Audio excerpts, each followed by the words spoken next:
for laughter. We have the guys to fill a buster, even though one of them is a jar of mustard. Thank God it's Tuesday. We take a look at comedians, and Charles used to be one. We have a lot to say about comedy. Can you believe Gray is a jar of mustard? And then there's Lapsed. What does he do? And why is here? Thank God it's Tuesday.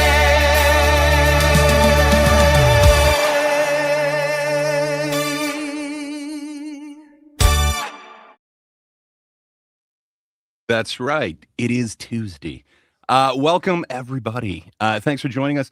I am Gray. My name is Gray Poupée.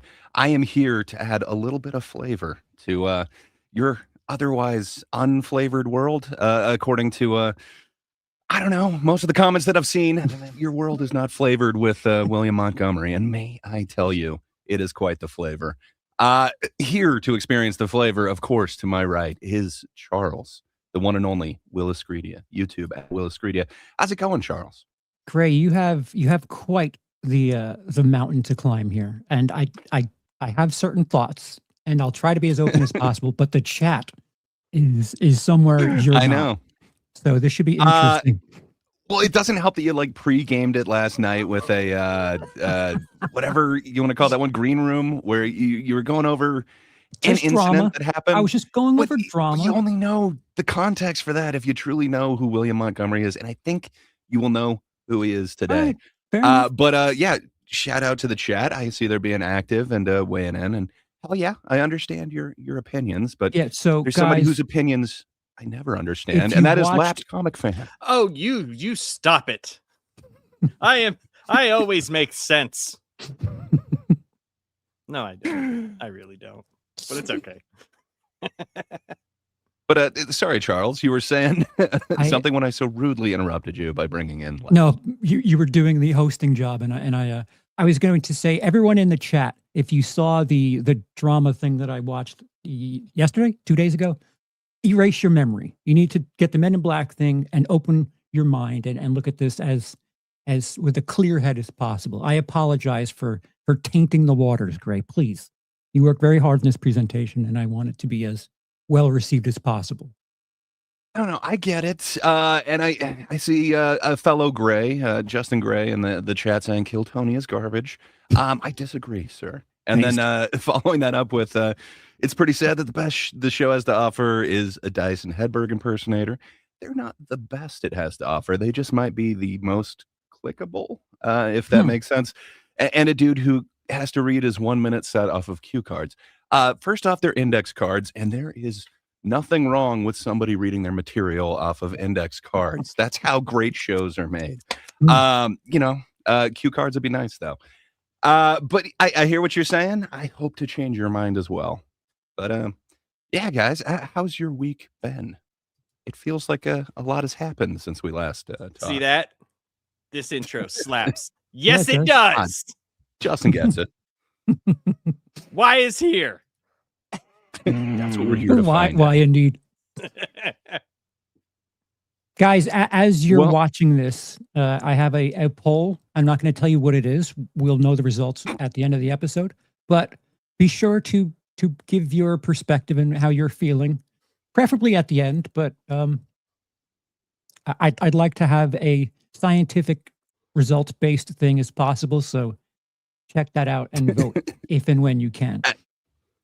And we'll give you a little bit of time to vote, but if you want to hold off on voting until you've seen how amazing it is, maybe we'll do an ending poll as well or something to see, did anyone's mind get changed? But yeah, I guess that'll be.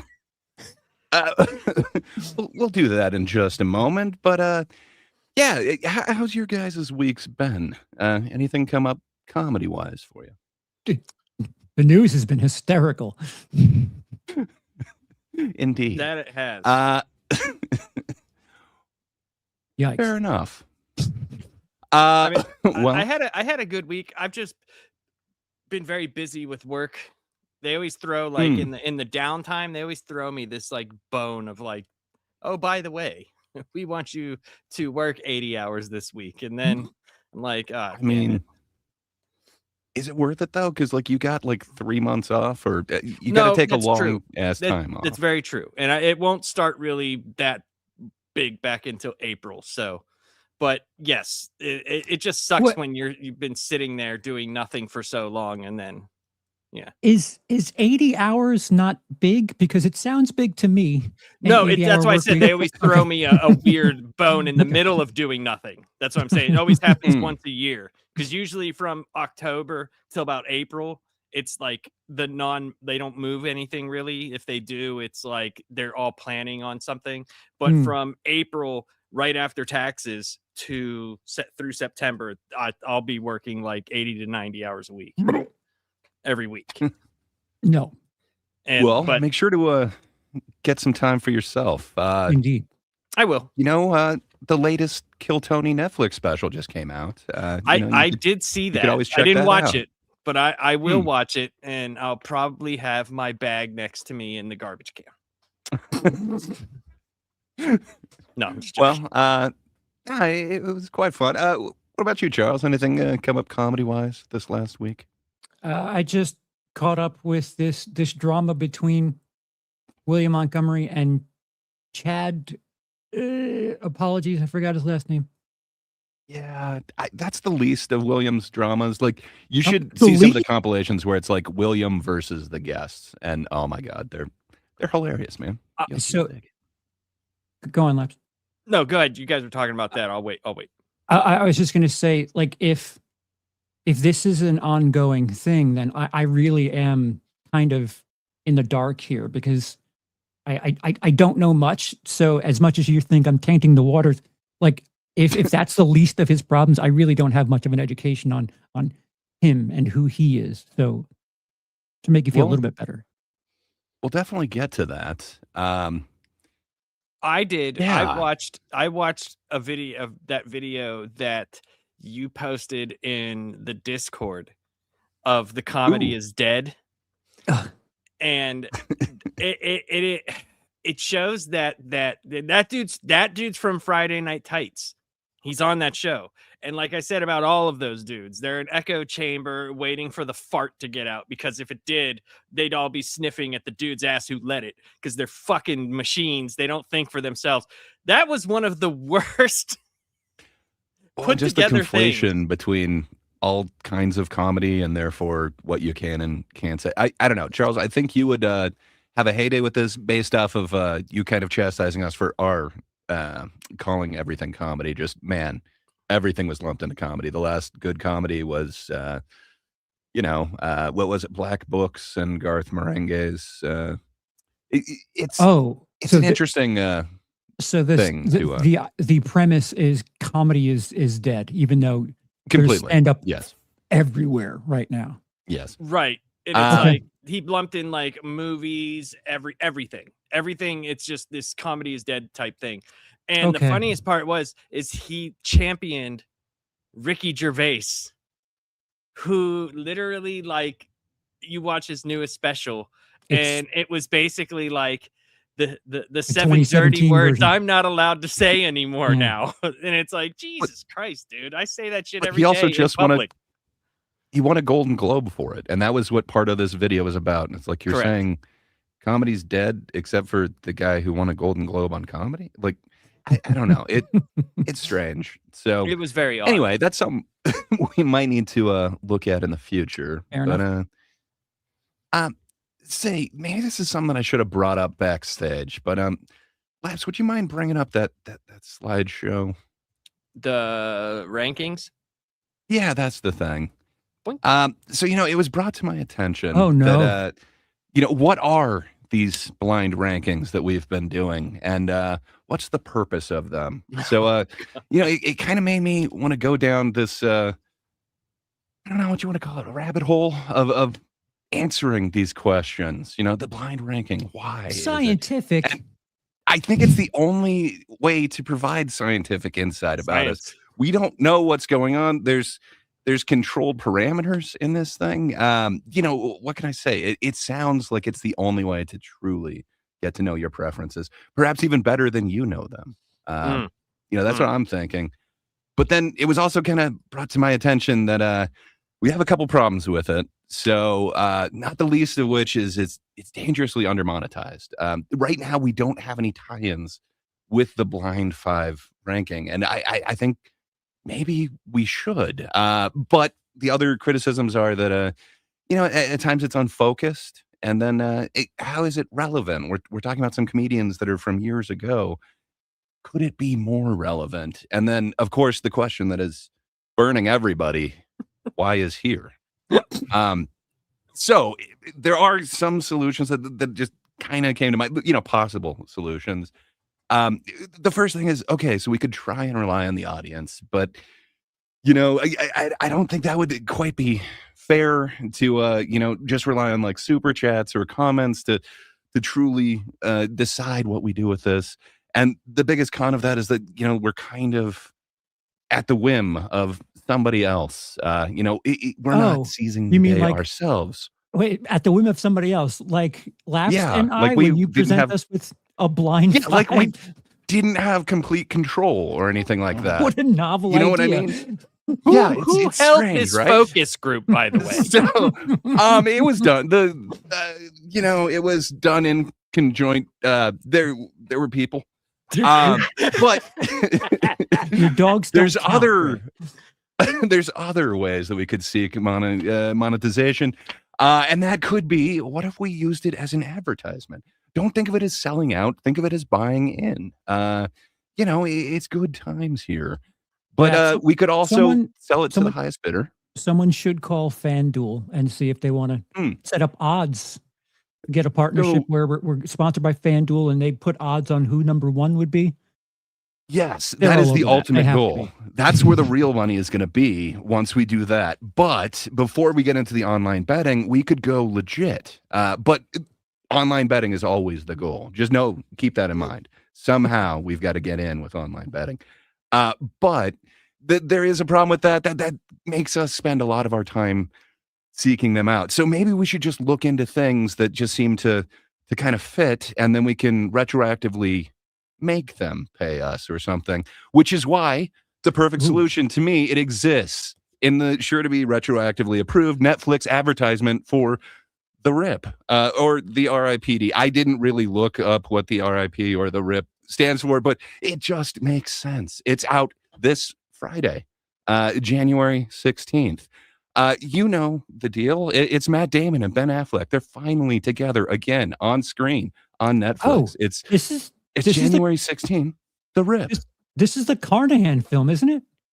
Yeah, and they have the tagline, "The truth has a price," and lucky for them, so do we. And it's very or trust or trust. If you read like I do, it says trust. There, MSK. Yeah. I understand that that's what they're saying, but I'm saying that our trust also has a price. What can I say? Profits after this, but fair enough. Reading would probably help. This was last minute, but still, so it just makes sense to try and retroactively partner with them. I'm sure they'll agree to pay us after this. But that brings us to how we tie this in. So Lapsed, I know that you have a favorite Batman, and that happens to be Batfleck. So I think this just makes sense to me that we go with pro headline comedians that have been in a movie with Ben Affleck. So I'm going to need you to blindly rank them without knowing who's coming next. Oh God. It seems like a simple enough task, right? You love you some Affleck. Okay. I don't mind Ben Affleck as Batman. I know, Batfleck, your favorite. I like tiny Ben Affleck sitting on. I do like Ben Affleck as Batman. I'm not even joking. He is my favorite Batman. Well, fair enough. But yeah, so let's start this out. Eddie Griffin, the bike messenger from Armageddon, or Armageddon, as some people say. But, he's one of your favorite headline comedians. Where would you put? Whoops. Well, he got a secret. Okay, so now I ruined the whole thing. But Eddie Griffin, 1 through 5, where would you put him? 4. 4. Okay. Mhm. Well, Oh, we come already on. ruined it, but I Jay actually didn't even Moore, see the who screen. plays So John Fisher in Air with him. Where would you put Jay Moore?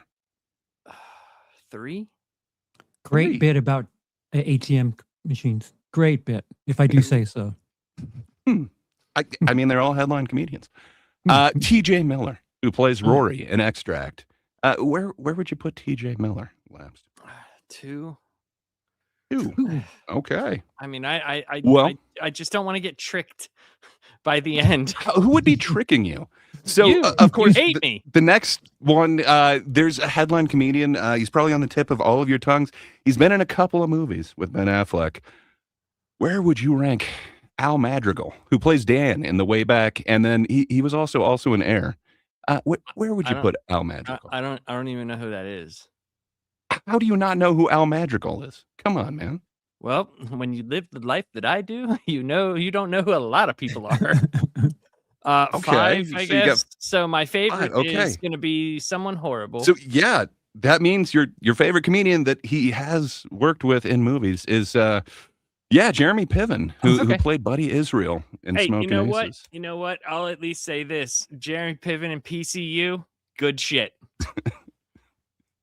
That's right. That's a Carnahan film too. So Bringing it all back around. Very good, Gray. Yeah, I'm trying here. I don't think they can retroactively say no to giving us money this way. You owe us. You're going to get our bill. Thank you, Laps. We learn a lot. We appreciate that. Again, We learn scientifically. Scientifically, this is calculations are made. We're seeing who you truly enjoy comedically. But yeah, that brings us to Charles. No. Say, Charles, I know your favorite, actor of comedies happens to be Matt Damon. I know you've brought this up a lot. Indeed. So there's been a lot of professional headline comedians, pro comedians, who have worked with him. So blindly rank these without knowing who's coming next. Yeah. Dimitri Martin, who played Dr. David Eisenberg in Holy Contagion. Shit. 4. 4. Okay. Well, how about Jon Stewart, who played Jon Stewart in The Adjustment Bureau? Shit. 2. 2. Okay. Tom Papa, who played Mick Andreas in The Informant. Fudge. 3. 3. Okay. It's gonna suck. Meaning you only have 5 and 1 left. Okay. Eddie Izzard. Wow. Roman Nagel from Ocean's 13. This is actually a pretty safe one for me. I'm okay with putting Eddie at 1. At 1? Yeah. So yeah. Ooh, Unless Carlin is 5, then Well, that's the thing. So the fifth one. Oh my God, is Dogma. The late, the great. Well, are you forgetting about Jersey Girl? Oh wait, yeah. Damon wasn't in. Actually, he was. He wasn't an exec.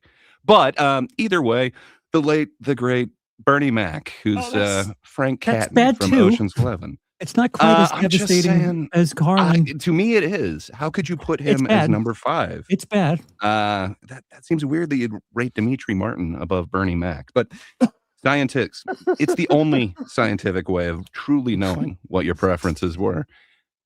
So thank you. Much was learned. Retroactively knowing things, if you put Carlin as last, that would have been pretty fucking devastating for me. Great. But, I also have a top 5 for you, buddy. Yay! Oh, nice. Well, before we get to that, we thank you in advance, Netflix, for allowing us to do this blind 5 ranking on behalf of the RIP or the RIP, whatever way you prefer it said. But yeah, it's out on Friday, so yeah, check that out, and I'm sure they'll be getting back to us with the agreement. Yes. Please be nicer to us than Warner Brothers is, Netflix. We love you. All right, Gray. But okay. So this is the blind top 5 for you. Each of these comedians have been on television shows, and they have done comedy, at least on a stage. It has happened. I am excited. So your first one, you blindly rank these, And I'll Okay. keep track here. Okay. Thank you. First one is Jeff Foxworthy. Mm-hmm. I think I'd go 4. Okay. I like me a Foxworthy, but I kind of have a feeling that you're going to give me like a Tim Allen or something. If you, The next one would be Ellen DeGeneres. You know, she's got some good bits, and Ellen was a show. Yeah, I'll go 3. I'll put her just above Foxworthy. great boss, from what I understand. Happy fun time. The dances. It's the dances that get me. All right. Yeah, let's go 3 with Ellen. The next one is Janine Garofalo. Oh, Ooh. I mean, it's a strong 2. She's the only one from that crowd that I know that's for sure been on Legion of Skanks. Okay. Yeah, I'd go Garofalo. She's way up there. Your next one is Margaret Cho. It depends. She had eras that I really liked her. I think she'd understand. I'm going to put her as a 5, but it's just so that I can Gray, get whoever your this next one favorite- is your that's favorite. a 1. This is all Indeed. scientific. Is Kathy It's Griffin. science right here. It's Kathy Oh, Griffin. I love me some Kathy Griffin, man. No, you don't. Are you kidding Nobody me? Suddenly does. Susan? That's a lie. Oh, what she did to Liar. Brooke Shields. Man, she made Brooke Shields Liar. palatable. Oh, are you kidding? She did the heavy lifting. She was the Andy Dick of that show. she was in Pulp Fiction too, so whatever the hell Now that's we, worth. now we know Gray has something in common with Mr. Montgomery. He lies. The only thing, the only one in that group that I have a video that's partially on is Kathy Griffin, man. Well, What can I hey, there say? you go. Well, she does Yeah. carry around severed heads of presidents. I'm just So, saying, Why can't science. you know, it is scientific. I know I next wouldn't week have told I'm you in this trouble. before, but I'm in trouble. now. here we are. Oh, I'm a in little so bit. much trouble. He looked at him. Yeah, he's like, "Fuck you, dude." So, I guess was- that brings us that to was- the. Very well put together, gentlemen. Good stuff. I was going to use Michael Richards, but at least I didn't use that. 'Cause that Ah. could have been your number 1. The impact, man. He had very little time on stage, but the impact, it is. The impact. It's And well known. Stanley Spadowski was a man among men. An artist with a broom. Yes, that's very true. So yeah, I guess that brings us to like the headliner, right? Drum roll. So now we're at William Montgomery. Okay, so there is something about this. Charles, I think you've been poisoning the well just a little tiny bit. And I'm not thinking that it's intentional or anything like that. I think you're a comedy purist. And I think you've called yourself that before. Something about anal, I don't remember. But yeah, anyway, you prefer jokes and you like your comedians to just kind of be there telling jokes.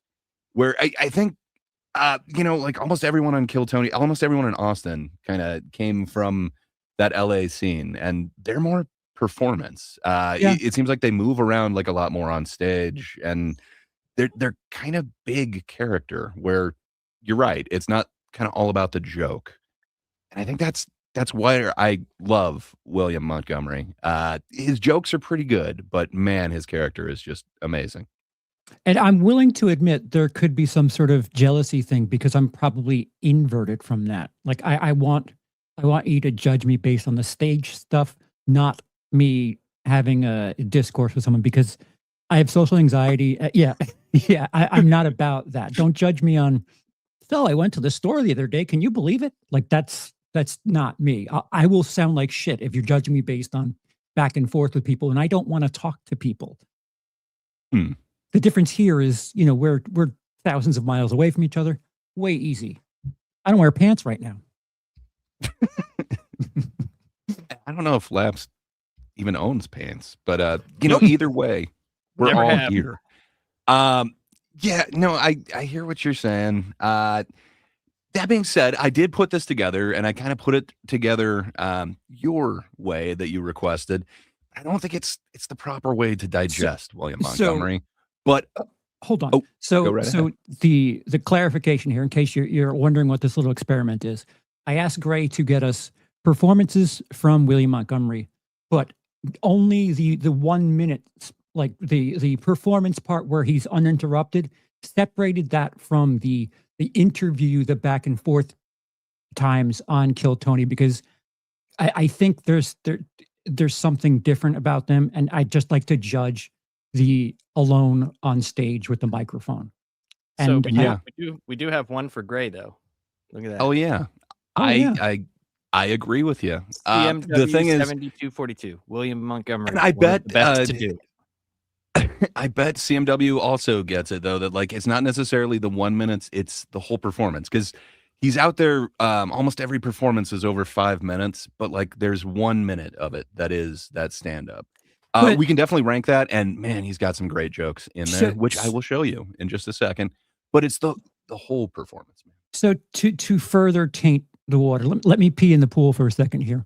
As someone who all of my work was on the road, there's not a set of Kill Tony. There's not, 4 other comedians on stage with you having this back and forth. If you're getting booked in Scranton, PA, you can't do that banter back and forth. You're alone on the stage. So how would he do in that environment is my I should have grabbed more of it, but part of it is not just banter between like him and Tony. Okay. It's kind of how he freaks out at the audience and like targets like a certain person. I promise I will try to be open-minded. I didn't grab as much of that. I was surprised how much of that he did in person. I thought that wouldn't translate, but I did see him like a year and a half ago open for Tony. It was pretty cool. It was a decent show. He had a full, whatever you want to call it, feature set. I dug what he was doing, but he did bring in bits of that where like his crowd work is kind of how he does the crowd work on Kill Tony, where he did just pick somebody out, and he likes to call them bitch, so that's kind of fun. But when he's just kind of like yelling at you, it's kind of fun. Did he have his cards with him? No. So, and we'll kind of get into that. So you'll see his first few sets, he doesn't use index cards, but man, he's writing literally a new set each week, and he's been on the show like 500 times. He's been a staple for over 8 years. That shit doesn't impress me. I hear it doesn't impress you, but like, would you remember a brand new minute of comedy each week, or would you possibly be looking at your notes? I think I would be looking at my notes if they're the new ones from that week. The stuff that he says, though. All right. I mean, I don't know. I don't know. I'll give it to you. I will give it to you. So it is some of the best feedback that Joe Rogan's ever given. But that comes up in this video. Yeah. I don't know if I could do that each week. I'm not sure. And like Nightmare Nerdscape says, you can't hone good material in a week and without a test audience. My thing is, why are you trying shit out on a podcast, a live thing that's going out to millions of people? That is, in my opinion, that is the worst way to work things out. And it's my opinion. I grabbed a bunch of his sets, and I did it in chronological order, so you can kind of see how he's evolved a little bit over the years. But I don't think he gets nearly enough credit for the jokes, because it's kind of the bits that people remember, and there's eras, and those eras kind of are categorized by the bits. Like there's definitely like his cocaine era, his sponsorship era, the raisin bread era. It kind of keeps going on from there. The soups era. So to that point, like when people reduce Sam Kinison to just being the guy who screams, like that makes me feel shitty, because he was a really good writer. I get it. I get that's what like obviously is the loudest part of him, and probably the most memorable. But he was a good writer. That sucks. That's the way he's remembered like that. Well, it does suck. Like that first album is just like amazing, and then kind of you see glimmers of it and like Kinnison's other stuff, but it doesn't feel like it was ever on that same level. It's like the drugs really took a hold. The early 90s just not his best work, like at all. But so I do have all of his sets kind of broken up, and then I have kind of a stop point, and we can. So after each one, I do have a little stop where we can talk about it. But I think we should take on his sets as a whole, and we'll kind of go from there. But then I think I've got a little extra something that'll hopefully get you guys to love him. Okay. Without further ado, let the man speak for himself. I can't tell whether he's a genius or he's crazy. So here he is for Yeah, you, tiny. ladies and gentlemen, This is the William first one. Montgomery. Ladies and gentlemen, make some noise one more time for William Montgomery. I'm gonna lose the fucking caboose! That is the train conductor with the gambling problem. I like it when my mom goes out of town because I get to sleep on her side of the bed. Good joke. I have a friend who's paralyzed from the waist up, which is a blessing because he's a dancer. I just spent $30 fucking on the ecstasy. The least you can do is buy the movie tickets. It was an impression of my uncle in '94 before we went to go see the movie Twister.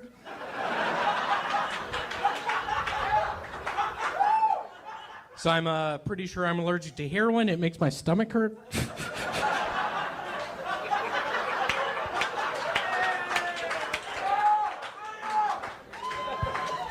I'm not a big fan of hallucinogens, but I love how acid makes evanescent sound.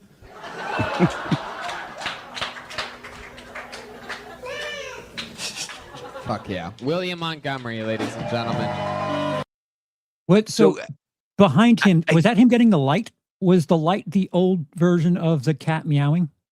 No, I think the lighting guy just liked him or something. I have do you know no what I'm idea. saying, They Greg? don't give you like a warning. Yeah, it was just the meow is what Okay. kind of gets him off there. But man, there's some funny jokes in there, and this was his original Sure. material. So he didn't just write these each week to bring in there. He had been a comedian for like 11 years, and I think most of that was in LA or at least around that area because he was Uh-huh. able to go in when they were still at the store. But yeah, man, your thoughts on it? So a lot of it is one-liners, and that's kind of his whole stand-up. Yeah. So this isn't exactly a bucket pull then, because Tony. No, he was. No, but Tony had awareness of him. Tony said, "I'm not sure Yeah. if he's a genius or what or whatever he said." So Cut he had some of it awareness. off for. So he was aware of him. I cut some of it off, but yeah, Tony picks out a name from the bucket and then said, "Oh, I don't remember if this guy has been on before. If not, I remember this guy. He's weird." So he had seen him around, probably at the store at a different open mic, but Uh-huh. he had not done Kill Tony. This is his 100% first documented Uh-huh. performance on there. Okay. But there are accusations that the bucket polls are not real. I don't know. This would have been like 8 years ago at the store. when it was I would still argue that somewhat small. that's reality TV shit happening right there because Maybe. I don't know. Like I've done just regular open mics where you know when you're going on 2 or 3 spots ahead because they Mhm. want to keep the show going. And they've so- got that going now. There are eras in the show where they didn't, and you had to wait like 2 minutes for the person Yeah. to take the stage. Yeah, it's not great. Yeah, it's But like the it's okay. I get to sleep on her side of the bed joke. That was a I good love joke. that one. Yep. Man, there's some awesome ones in there. But that whole like yelling thing, man, I dig it. But you're only seeing part of what he does. And I had to kind of cut off the interview because then he kind of explains what this dude's deal is. But we're only interested in the jokes right now. Very good, Grace. Thank you. Lapsed, any thoughts on his first set? Nope. Okay, fair enough. Let's see set No, number 2. I'm sorry. It's like I thought the mom bed joke was funny, but the other stuff I just don't like. It just does. It's not funny to me. Oh, because, come like, on. It's not like I told you guys a joke that I did at a thing and I thought that was way more funny than the jokes that dude was doing. Oh, come on, man. I don't like hallucinogens, but I like the way it makes Evanescence sound. That's Right. hilarious to me, man. I think he's got some awesome little one-liners. Yeah, it's misdirection to Mhm. a certain degree. Like then you got if you think about it for a second, you get where the joke is I don't like heroin. It makes my stomach feel bad or something like. Yeah, Mhm. you get that. Like opiates give you constipation. It's interesting. It's hardly revolutionary. It's hardly a new style. Well, seems like he he's was. I was going to Sorry. say he's just a regular bucket pull for his first 5 sets, and then Okay. something was seen after that. So Okay, you want to see set number 2? sure. Hit the button. So eventually, there we go. So I've I think I got said that there. Whistling album coming out in a couple weeks. It's about what it sounds like, just my brother and me whistling songs like Jingle Bells the night before Christmas. Where'd the cookies go? Smells like Dad's been down here. Who put so many logs on the fire? Why does he have to drink so much? Be quiet, I hear him. Get behind the sofa, he'll see you. Who's he yelling at? Oh my God, what has happened? Stop saying that and get behind the sofa. He's staring right at you. How doesn't he see you? With classics like Get Under the Porch, I hear his truck coming up the driveway. Please eat it, he'll just get more mad if you don't. And it's not a ghost in the closet, it's just Dad.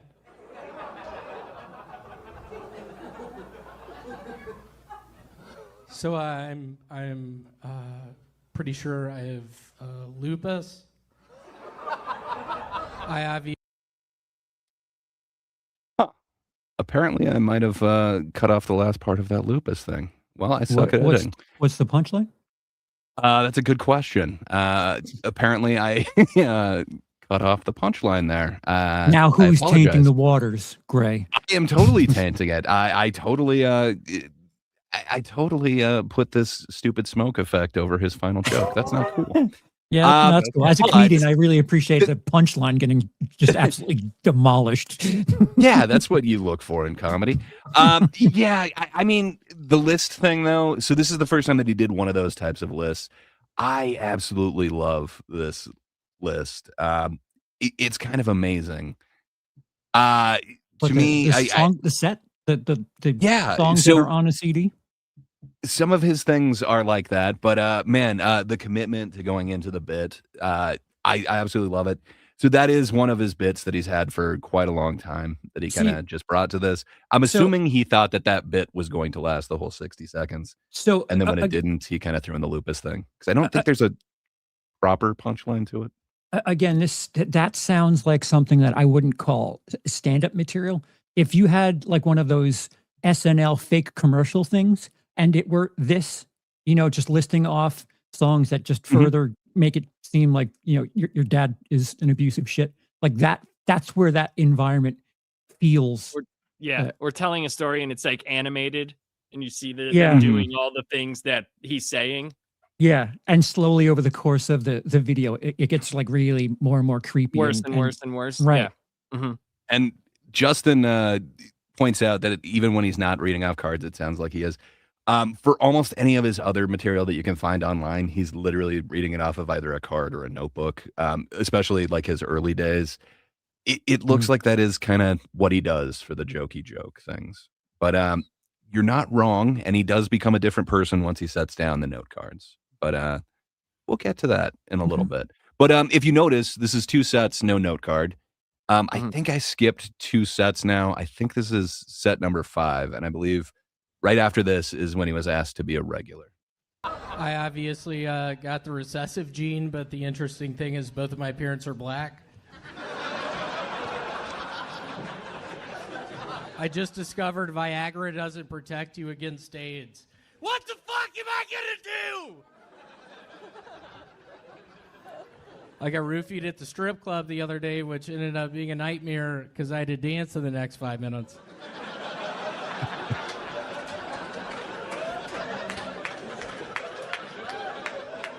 I'm white with black stripes. That is the racist zebra.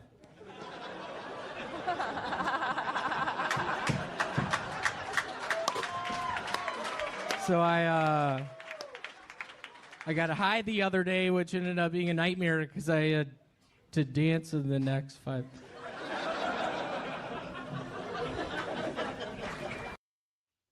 Ooh, what was that?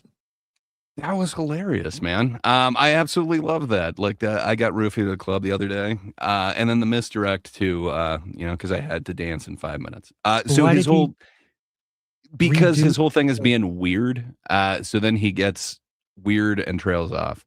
Yeah. It seems out of context when you don't have the other half of the performance. So it's not even half. You've got like a fifth of the performance. So almost every one of his interviews is 5+ minutes. You're just seeing a minute of comedy. And they all I kind get of that, build Greg. off of each other. And I have a just position saying, that I'm man. defending, and I just wanted to be clear that the stand-up portion is very different than the I hear you, exchanges. but it's not all the comedy here, and that's not. That's fair. You're saying that this isn't the advertisement, and it's like But- you're right. It's not. But what I'm Put in the saying door, is, the if I'm advertisement is what unfolds. what I'm saying is, if I'm the owner of the Giggles Bar and Grill in Mount Vernon, and I'm trying to book this guy, I'm nervous about having him. Dude, Granted, if I'm in the him- same room as this guy, I'm nervous. Like, have you seen his personality? That's what it's about, though. well, listen, I got he to seems sell. unpredictable. I He's got a to wild sell. card. I got to sell jalapeno poppers and Right. six drinks. But like, you just like, yeah, that might Racist be his whole zebra shtick, joke? but like, It dude, did if I'm nothing in- for you. I could be a murderer, and it doesn't make me any less murdery because that's what I'm about. Well, I agree with you. He is a murderer. I didn't say just that. I wait, said you haven't I seen a could be. murder yet. I think we're splitting hairs here. Gray, but Gray's doing a play on killing the audience. No, I get it. off Oh, of I get what he's saying, and I just off of like, that performance, though, he did really good in front of everybody for the interview, and that's when he was offered to be a full-time member, to be a regular. And man, it kind of went a little bit from there. He kind of gained more confidence. That's the first time I've seen him trail off a set, or the last time I saw him trail off a set like that. Which It doesn't make sense to me. If you watched someone on America's Got Talent and they gave you that performance and they got put through, people would be very angry. Very angry. but it's not that performance. There's also an interview section, and there's more going on behind the scenes. You know, there's like paperwork and shit for that show. Mm. This is just an interview, and then you probably have to be friends at the bar at Mitzi's afterward. But I'm going a little bit forward in time now. Y'all make some noise if you like Tim Lincecum. In 2010, my daughter was born, but the only thing greater than that was the Giants winning the World Series.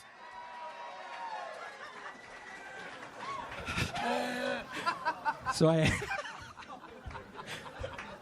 have a movie coming out. It's called Allah, and in Alaska, it's about a Muslim man who falls in love with a lady dog sled racer from Anchorage. But their relationship is put to the test when Ramadan falls during the Iditarod. I love that joke. San Francisco, if I end up jumping off a bridge, It's gonna be from the Golden Gate Bridge.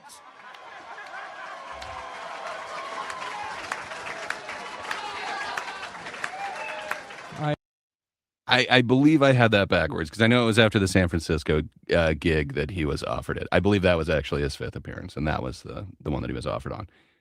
So I apologize for giving that incorrect Can information. you guys hear me? Okay, yeah. Now we can. Good. Now I can. Because my mic went out for some reason. I don't know why. Oh shit. Okay. I hear you, Justin. You're saying read, loud. I gotcha. Oh, load. He did have a big finisher there. I agree. He got the crowd interested. Using a regional reference. Your Nearby bridge would be the football bridge rules. that I would Yeah, sure. choose. Okay, sure. And I don't know, listen, man. I understand that there's an interview thing, right? I'm only judging him off the material he's saying, and that's fine. If the interview is where it really is, then maybe stand up isn't what he's made for. Maybe writing on a show or something. I But, would like, agree with that. Dude. The That I'm just- Iditarod and Ramadan thing. Oh man, I absolutely love that joke. Yeah, It's so wordy for no reason, just to get to like a sounds alike thing. Yeah, but It's that's- great. That's like something you can get passed along in an email. It's a GIF Uh-huh. that you just look at the words and like, funny. Yeah. It doesn't need to you don't need to go out to the comedy club for that. Again, I'm not Pandering to the saying crowd. I'm not saying he's not funny. I'm not saying that he shouldn't be writing, but I don't know if the stage for stand-up is probably the best place or representation to show off his qualities. I think writing for something and I don't know, even if it were, being a writer on a some sort of show, letting him kick out some of those weird bits.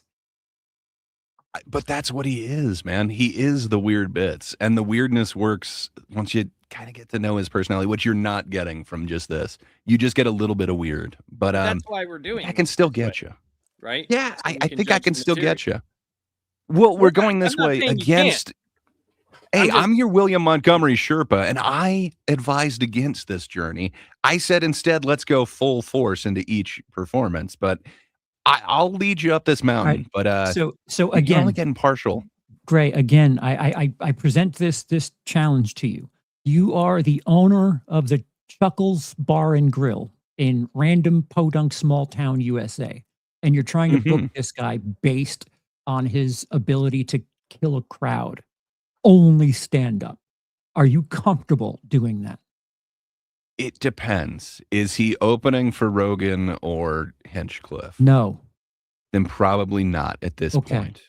Okay, and that is my exclusive point here.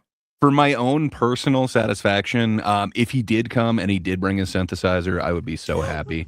I just would not expect to sell a lot of chicken wings or whatever else we're supposed to. Nachos? I think that's like the universal comedy club thing. Yeah, man. Potato chips. Potato chips. French fries, cheese fries. Mozzarella sticks. Yeah. The best. You got to get rid of those sweet gold onion rings. I think from here, I did a little bit of a time jump. So now he's regular. He's got his confidence up a little bit. I think you'll get to know him through his minutes now. But wait a minute. If being weird is his thing, shouldn't he already have his confidence? Like if that's his so thing, that's part of it is that shy thing, but he completely abandons that. That was kind of phase one, William. Well, wouldn't the 11 years before he was ever on this show be the confidence? So I understand what you're saying, but his character was kind of that like insecure, like had to dance in 5 minutes. Like he kind of doesn't go back to that character again, but that's kind of where he started his journey. So I think you'll see little changes in his personality, but you might see the introduction of index cards. So wait. Okay. Sorry. No, I hit the button, but it takes like 5 seconds, so we're good. Nothing. What was he doing in the 11 years? Was he a road comic? Was he performing specifically in one place? I'm trying to think if perhaps there's a chance I crossed paths with him because if he's doing it, he was in LA. A lot of it was he was a heavy alcoholic, so he'd bring like beers to open mics and shit. So it wasn't a lot of road work or anything like that, from what I understand. All right, so chances are slim, especially if he's a West Coast guy. The chances are slim that I might have crossed paths with him. Okay, I think so. But, so part of this, he still is in his alcoholic phase, but it hasn't gone full blown yet. It's a character. I mean, that wasn't part of the character. Make some noise for William Montgomery, everybody. So I did quite a time jump on this, actually. Ooh. Thank you for the K2. So now they've gone to Austin. So there is a complete era that I left out. So I can't remember how many he did. I want to say it was under 20 shows, and then all of a sudden the pandemic hit. They did Zoom for like a year, and maybe it wasn't even a year. It felt like it was a year. They were not fun shows. You can go back and watch them, but it's people like in their own houses trying to. It looks like a Zoom call. It's not great. So I didn't include any of those, but when they first got to Austin, they were doing one venue. This is that first venue. So COVID is kind of when his alcoholism hit him kind of the heaviest. So isn't it all of ours? So he moved to Austin. Yeah. He did. He moved with the show.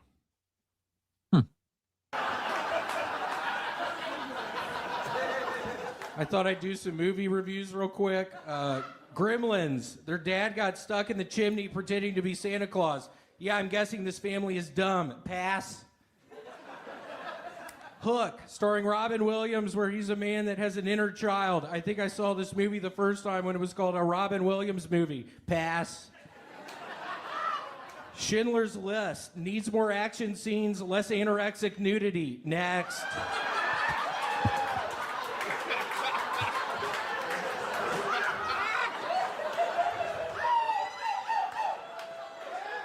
Honey, I Blew Up the Kid. Guess what? Deserved the Oscar. Next. Boss Baby 2. We need a black Boss Baby movie. Until then, I'm not watching. Next.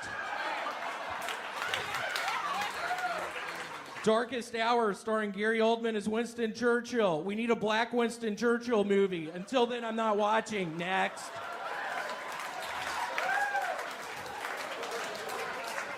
Fern Gully. We still have a rainforest, so quit trying to guilt trip me for burning down trees in California. Next. I like it's the good last writing. one. I like the last one. I like all of it. Even like his trope of like until we get a black Winston Churchill thing. His pandering, like it's weird. He's doing shit on a meta level that I'm sure he's aware of. But Oh no, yeah, the writing's it's good. The writing's good. The environment is where I'm having a bit of a disconnect. It's solid writing. But and again, I tried to grab some sets that I think might apply to you guys. There might be more movie references than one would have thought. But again, he's got like 500 of these. like let's pretend for the sake of argument that show business is on the level of our friend Cody. Like you have a couple 100,000 subscribers, and show business is a thing that people tune into. Him closing the show out with something like that is a great comedic closer to an otherwise different experience. An online show where, it's tailored to a specific thing and it's very funny. It's kind of commenting on a couple of things at once. Like if you know, and then it's got that social commentary that, Hollywood's a little fucking ridiculous. I think it's strong. I think there's a place for it, but I mean, I don't know, dude. The freaking the Schindler's List joke, like that's, to me, that's Dude, it's easy. hilarious. No, it's not, dude. Because I could think of It is so hilarious. Schindler's List is so inaccurate, dude. Because Jews don't smoke. Ha ha! Waka waka waka. Come on, man. But saying Yeah. your criticism of it is less emaciated nudity. Next. Right, To but I'm me, that's saying, like, hilarious, that's man. easy. I love the That's, like- wordplay in that. And that being the reason. To me, that's awesome. Like, that's amazing writing. So I agree. For the record, the writing's fantastic. I will give full credit there. I keep thinking of me, the MC, me, the feature, where if we're at a club and I have to either go in front of or after this guy, I don't know what to do with the audience because it's very different. Like I don't know if they like it. I don't know how to keep that going. If they hate it, I don't know what direction to go in. And that could be Yeah. a statement to how shitty I am. But as far as the flow of an evening, for the sake of the crowd, it's very specific and tailored to something. Where Mm-hmm. to bookend that is something of a task. Yeah. And I'm not going to say that he has any perfect sets. Almost every single one of his sets has like at least one that bombs, which I don't know. I would not have the balls to do that, especially on a platform as big as Tony's, but he seems to be just fine with it. He had this entire run where he was just doing Aphex Twin jokes. Not one of those has ever landed, but the punchline was always Aphex Twin. And every single time it would bomb. And he did this for like, I don't know, 4 months straight, something like that. I absolutely love those, but I didn't grab any of those as examples because I think you'd kind of have to know what he is and what he's doing. But Great. man, it is ballsy what he's doing. Why do you love them? Is it the day the laughter died thing? You can see, yeah, I think that's a lot of it, but you can see the absolute delight in him that it's not working. And man, then he starts yelling at the audience for not getting it. And it just, it works so great. Yeah. So for me, it's all part of the package, which we're fair only getting enough. a glimpse of the package. The Bet Midler shits yodels, nobody believes me, could be my favorite joke that he's like, let me read my notes. Dice in his Day the Laughter Died thing goes, let me go back to my notes. And he says, Bet Midler shits yodels. Nobody believes me. I don't understand that, but just everything surrounding that moment, it fucking kills me every time. I cannot explain to you why it's funny, what the fuck is funny about it, but it gets me every time. Yeah. And it could be that. I'm also kind of weighing my wife in on some of this, and I don't know, man. She loved William long before me. I have what got me to love him a little bit later in this, but I'm still going to try and win you over with just the sets. I think we're getting a little warmer to something that you guys might like. Last, I understand you've got a hard shell that we haven't penetrated yet, but maybe this next set will do it. It's kind of awkward when you're looking at hot chicks on Instagram and all of a sudden an Amber Alert pops up on your phone. A true marketing genius would sell ads on Amber Alerts. Kaylee Henson, 8 years old, Plano, Texas. 2-for-1 margaritas tonight at Chili's nationwide. Ashlyn Parker, 11 years old, Fort Worth, Texas. Last seen in a black Chevy Cruze. Check out Dave & Buster's new Eat and Play menu for a limited time only.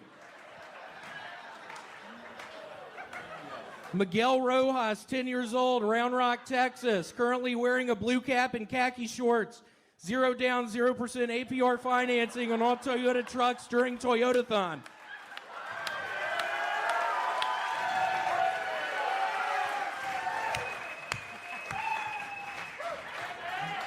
But also remember, with Kill Tony, get free shipping on 4 hymns by using promo code Amber Alert at checkout.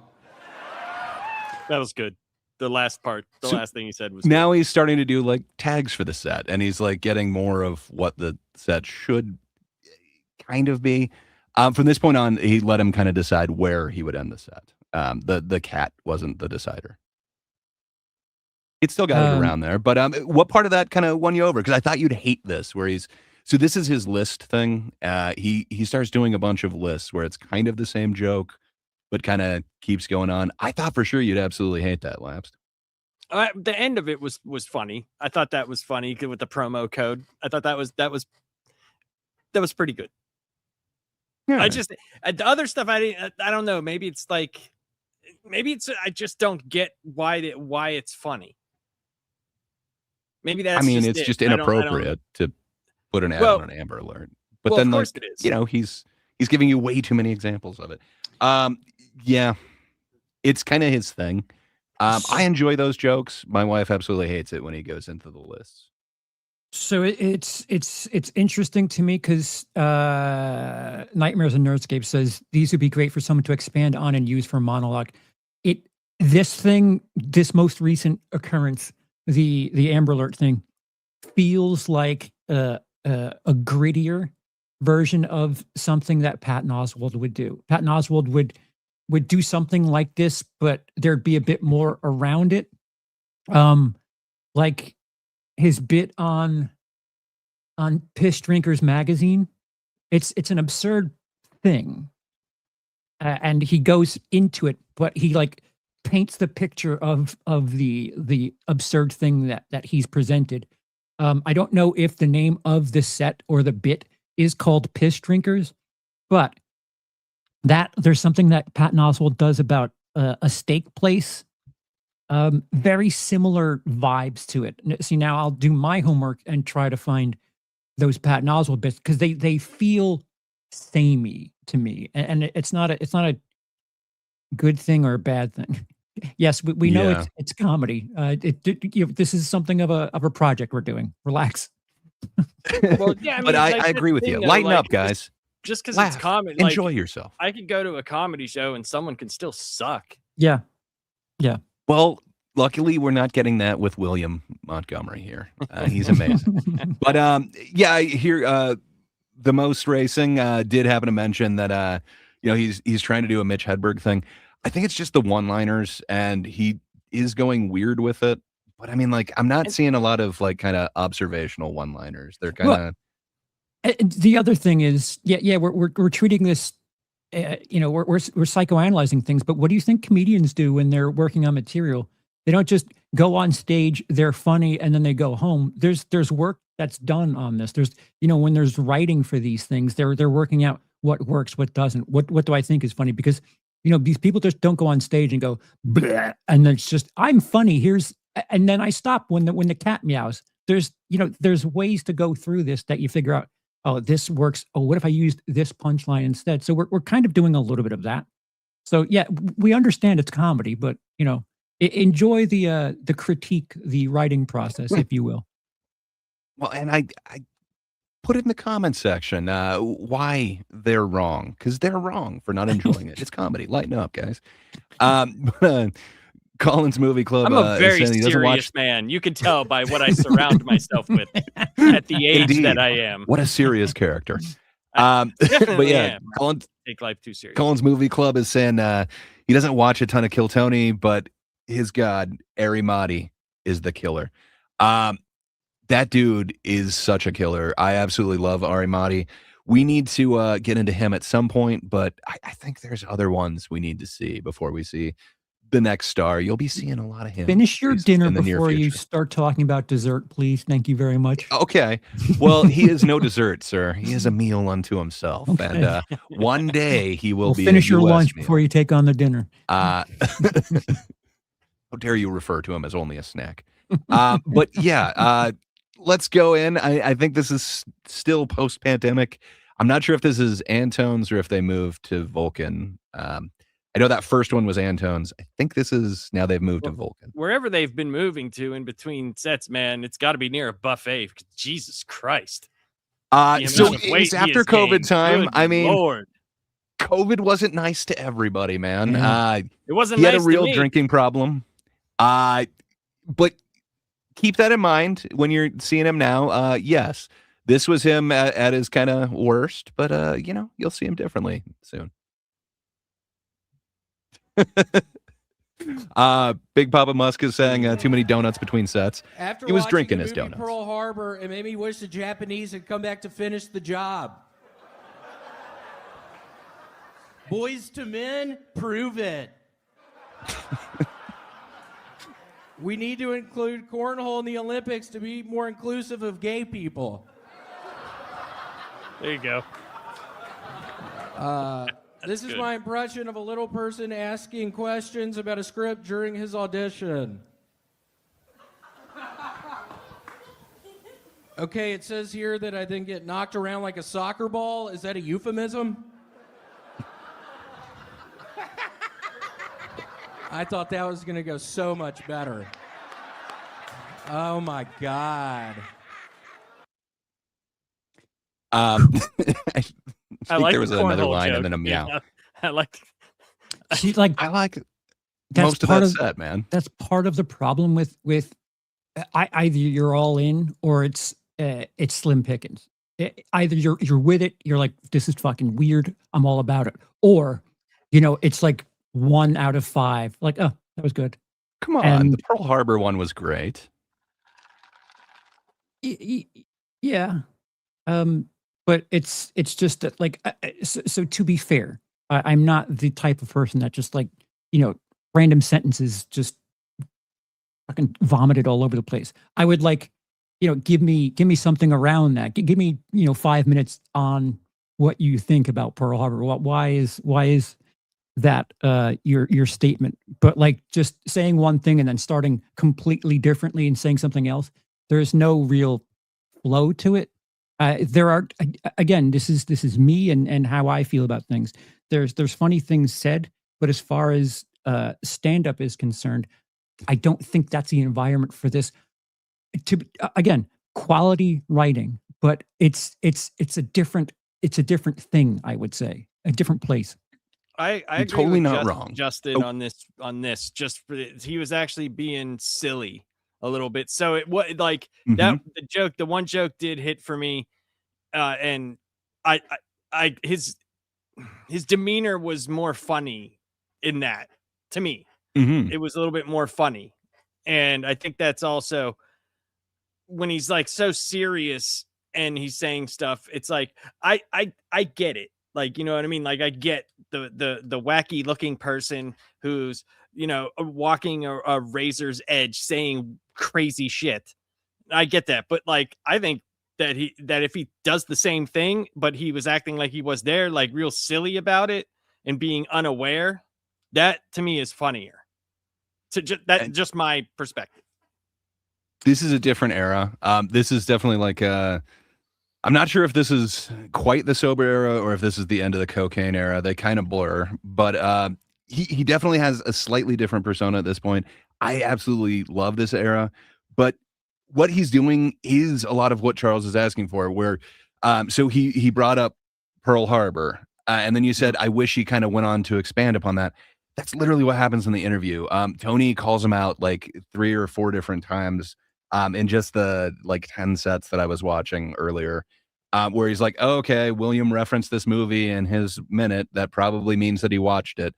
And then they have a discussion about it. It does go further into the bit. And then he does have more weird takes. And it's hilarity that ensues. Yeah. I absolutely love me some William Montgomery. I haven't convinced you yet. I can tell. No, that's fair. And again, the whole idea of what Kill Tony is a little foreign to me. It's a little performative.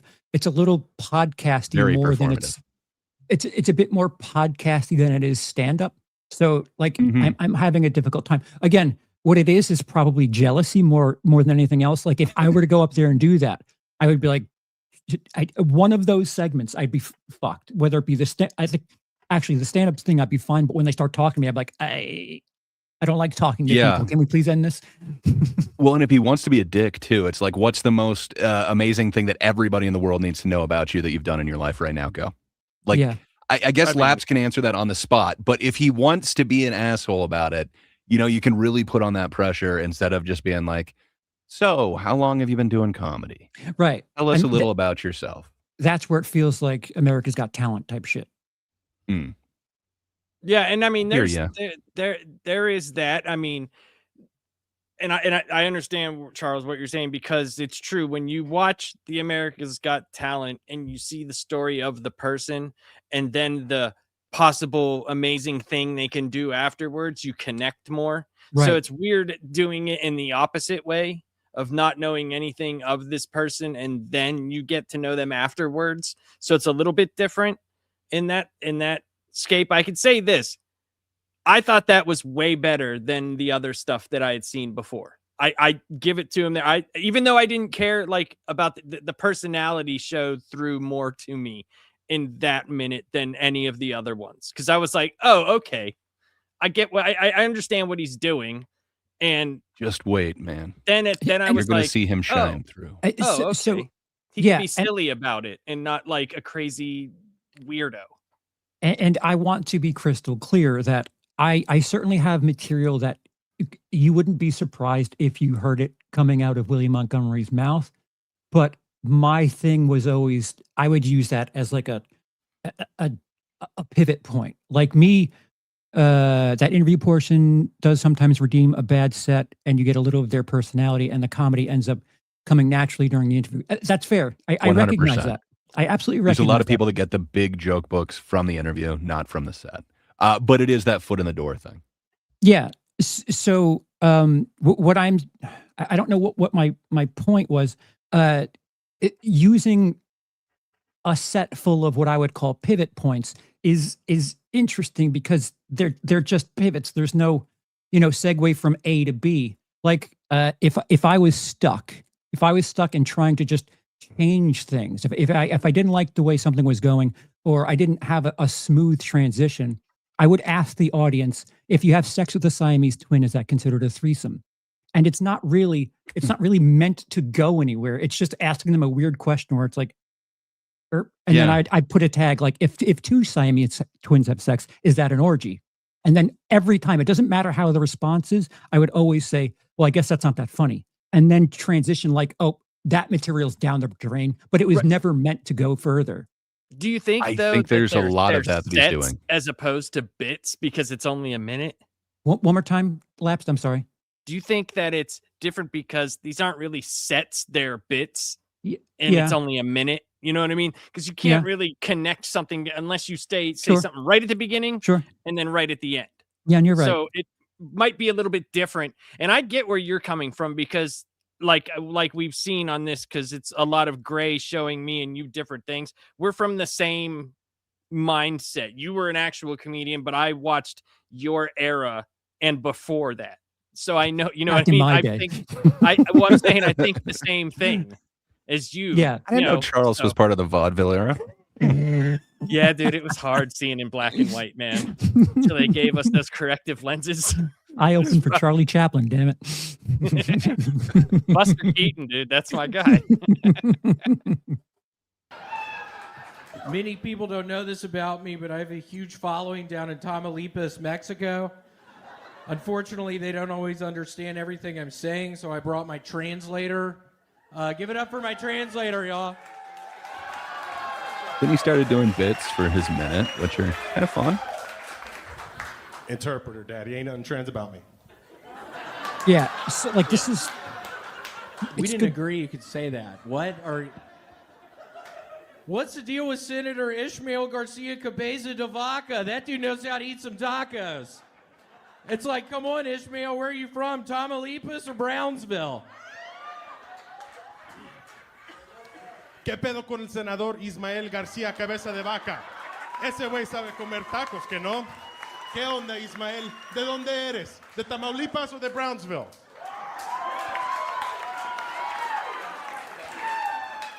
I like Velcro condoms because they're easier to put on and they're thicker. Me gustan los condones de Velcro porque son más fácil para poner y están más gruesos.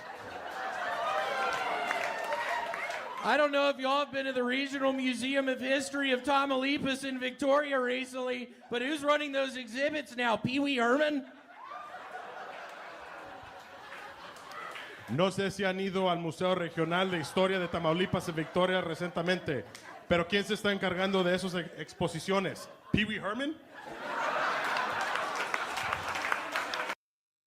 The Golden Who is that? Pony. Who was that guest? Wait, Good question. I did not it's mark fine if you down don't know. who was there.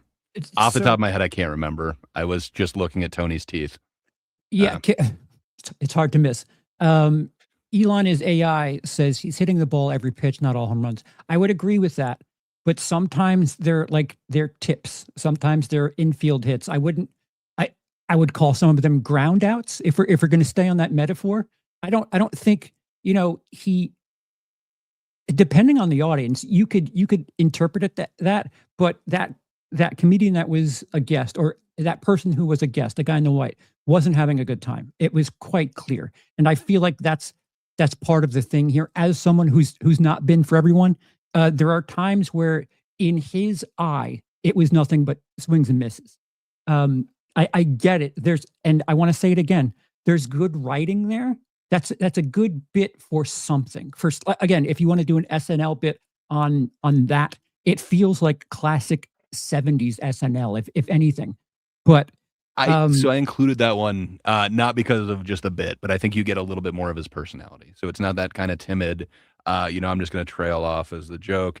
Instead, he seems to be pretty sure of himself enough so that he'd bring a translator and talk about his fame and Wait. Interpreter.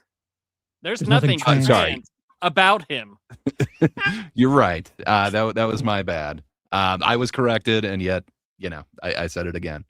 I kind of dig it because there's a lot of these tongue-in-cheek things where it makes you question kind of, all right, is he poking fun at, this Austin stereotype? I don't know if he shares the same sentimentality with everybody there. yeah, But I dig him, man. So Or hold is on. it?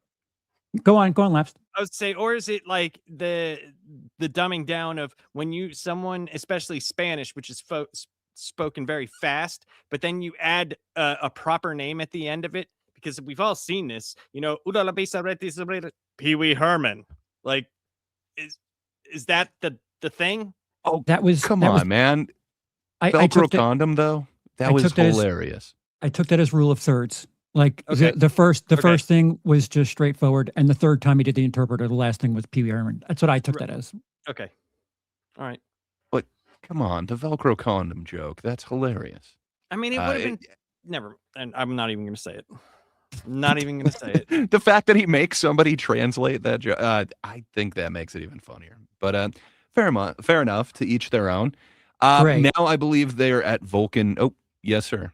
Great. If I ever start doing comedy again, I need you to defend anything I do, please. I will. I'm not going to defend every joke of his, but my God, man, that condom joke is hilarious. Yeah, I think we're at Vulcan Gas Company now, which is their second location in Austin. So it's the one that they had right before the mothership. The fact that Kermit the Frog didn't win an Oscar for the Muppet movie says a lot about Hollywood. For the ladies out there, I just want to tell you that I'm sorry about what Texas has done. Now you only have 6 weeks to murder an innocent child. I know typically you try to string them along, give them hope that they may actually see the light of day, but sorry, psychos, only 6 weeks. That's good. The other day, somebody told me that before he died, Christopher Reeve refused to stand for the national anthem. Yes, this abortion thing is pretty controversial. Apparently, abortion decreases the crime rate, but consequently increases the going to hell rate. Is that Alex Jones? I don't even know why I'm It telling is. these jokes. I can't even get into the 700 Club. Why did Hunter Biden impregnate an Afghani refugee? G had a big butt. I don't know, man. For me, that's one of my top sets of his. I just absolutely love it. good. I think he was on fire in this era. But yeah, that was in front of Alex Jones. He had another episode where Alex Jones was on, and there was interaction between them, and it was not great. But this one, dug it. That was his best thing. I thought the going to hell part, I thought would have been since he already called it murdering, if he would have said something like it decreases the crime rate, but also increases the crime rate because they're murdering. That would, but overall, by far, the best thing that I've seen him do. I agree, and it's very strong, and it's challenging. He's making a joke about topical, something. Man. It's topical, it's challenging. It hits hard, and the writing is very strong. I would agree that is the strongest material that I've seen of his. Hell yeah. I was trying to take you on a journey. I think we're still on the way up here, but hopefully we haven't peaked. So I think this one is also themed. But yeah, this is when it feels like you're really getting his personality, and he just seems to be on a roll. But I'll let you decide. No more abortions. What is this, the Supreme Court or the Supremes Court? Baby love, my baby. Okay. Such an awesome, stupid joke.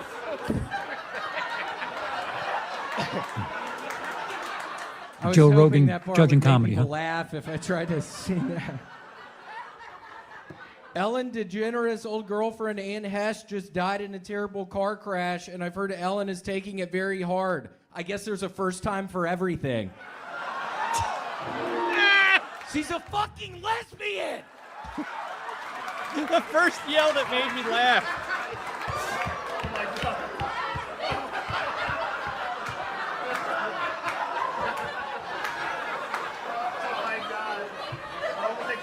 Imagine if you were a ghost and you found out that in the last election you voted for Joe Biden 4 times.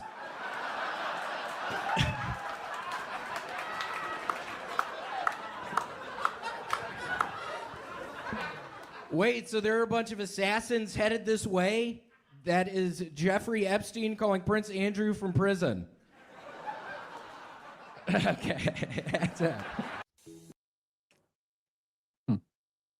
I absolutely love that Supremes joke, that baby love one. Man, I've heard that like 20 times now, and I just like bust out laughing every time.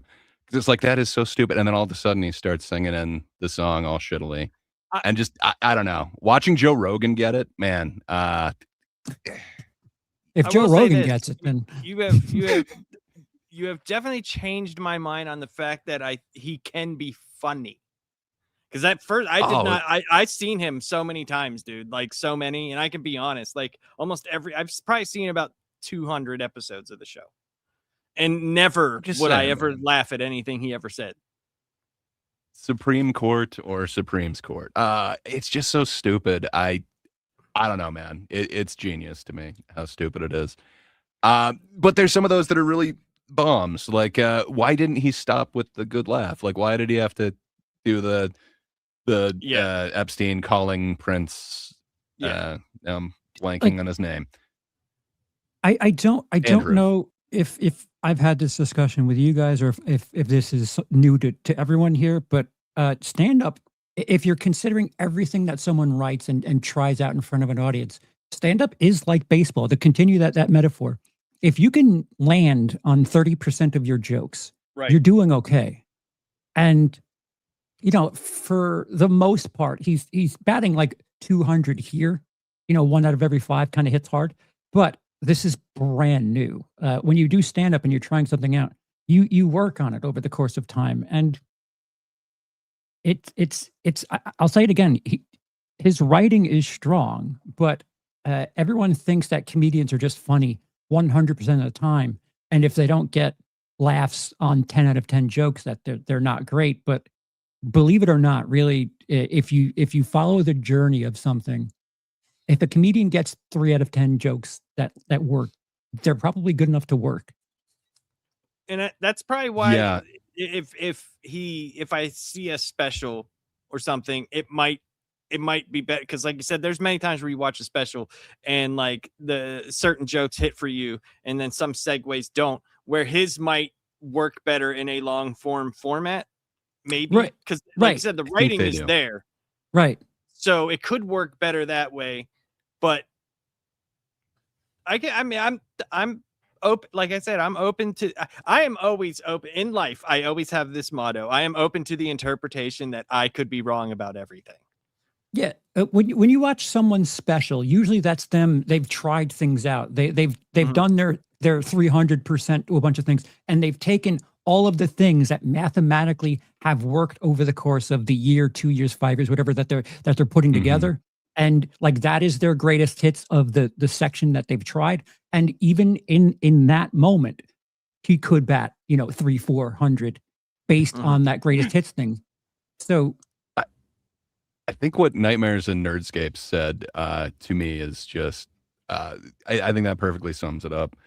It's intelligent but immature material, both literally and figuratively. To me, it's kind of the perfect marriage of stupid, like Supreme's Court, but he's going off of, what's actually in the news. And then it is, on the abortion subject, which would be, there's many ways that you could make that distasteful, but to have it the Supreme's Court, like, I don't know, it's so stupid, but at the same time, it's just, to me, that distills down like a perfect, shitty, stupid joke. I love it so much. But yeah, like the Jim Jeffries gun control thing.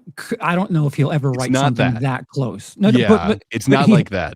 He had a joke before about the 6 weeks thing. That was strong on that Jim Jeffries level, where it's like, ooh, you've got a point here. It's funny because there's some fucked up nature and it's true. Right. So to have something like that like challenges you and you could see the humor in it, that's really, really good to do something like that.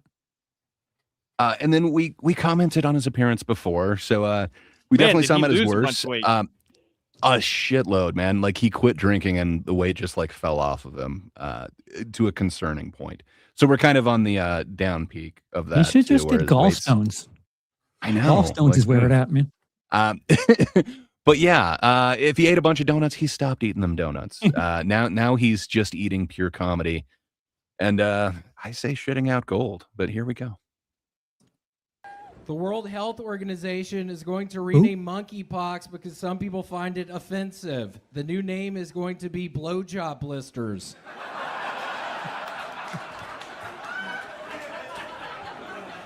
As a soccer fan, I hope Saudi Arabia wins the World Cup, and as a journalist, I hope they don't behead me and secretly extract my dead body from an embassy.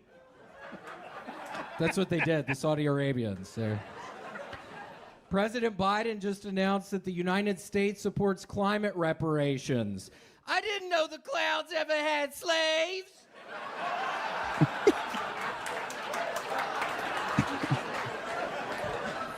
But seriously, it must have been something to do with the Juneteenth parade that got rained out.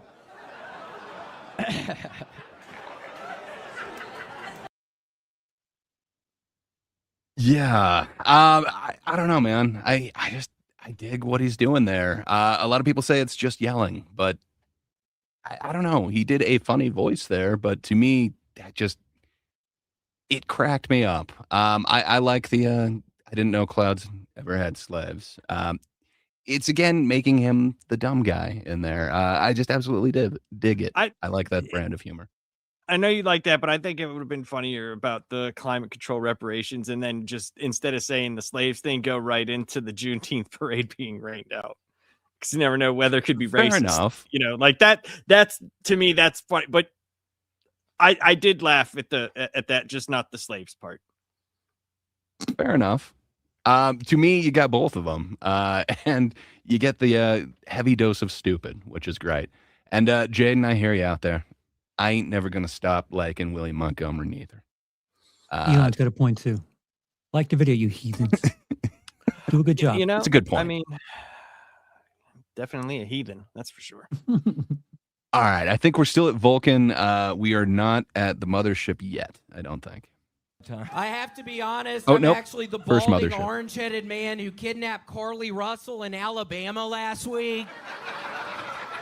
She was telling the truth. Don't get mad at her. That's not a joke. I mean, it was me. Imagine thinking to yourself, you know what animal seems the most ninja-like, and coming up with turtles.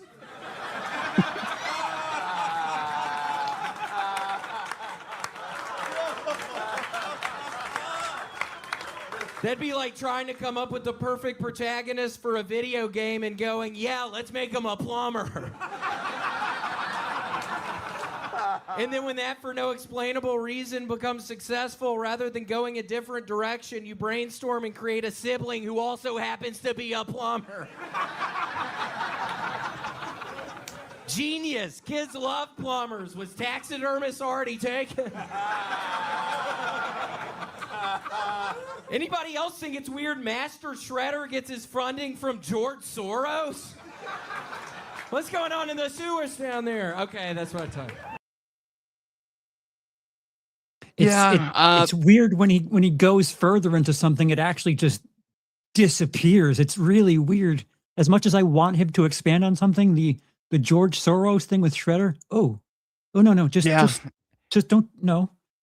It's There's weird so many of his sets that kind of end that way too, where it's like he gets a good beat and then he just throws one more in there, and it's like, ooh, that would have been like such an amazing set with just the Ninja Turtles and the Mario thing. Like, I like the taxidermist one. I thought that was yes. I think both of those were like amazing. Just yeah. Sadly, the Soros one. It sucks that he kind of leaves you on that note if you're just watching that, but then he has like a good 5 to 10 minute bit with the panel, and it's amazing. Yeah, that's true. That is true. Nightmares and Nerdscapes. I get it now. I get the disconnect. He's not performing for the audience. He's doing it for the panel. That's why he only expands a joke when the panel laughs. Pretty much. And then at this point, so also he was starting with topical news. There was that one thing where a girl had faked her kidnapping or abduction or whatever. He brought that in as like he is that guy. But he also at this point starts bringing in other jokes that other people said that night. So it's just kind of fun. Like he's a lot more loose with his set, and he's willing to bring in weird things from the news from earlier sets. It's kind of awesome, man. He's really started to like learn what to do with that minute and then shape it. But yeah, it all leads to that interview part, which we're not taking a look at any of yet.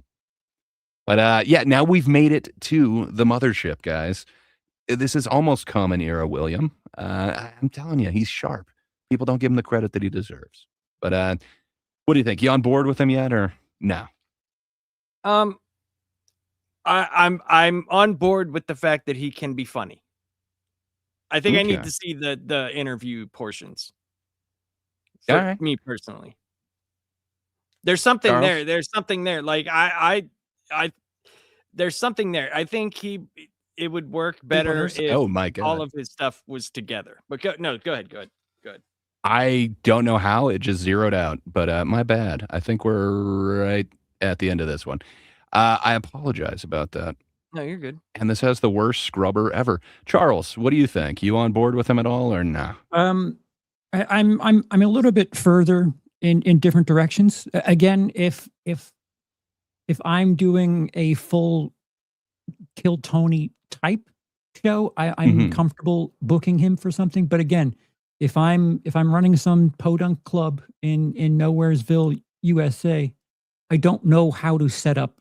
Listen, at this point, he's probably quite a draw, so you're not worrying about that. But for the sake of this little challenge, I don't know if I'm impressed enough to say that he can carry a stand-up show, not a show where he interacts with a panel. And again, his writing is very strong, but I don't know if stand-up is where the best version of that would be showcased. Again, like, have him write quirky shit for other types of shows. I mean, shit, if SNL brought him in, you know how much like harder some of their edgy bits would hit? Yeah. I don't know if that's what they're going for, but you're no, right. I know. Well, maybe he could get a job doing something else, writing other things. Let me get you to take a stab at this. Tony, he tried his hand writing other things. So I honestly bought 500 fortune cookies. I got them today. I wasn't able to come up with any minute or anything, but I thought I would just read some of these fortune cookies just to...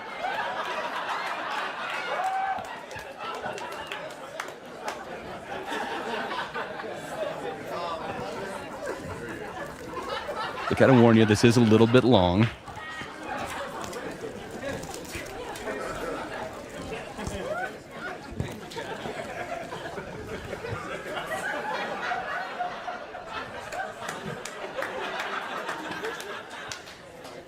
This week, Biden said half the women in his administration are women.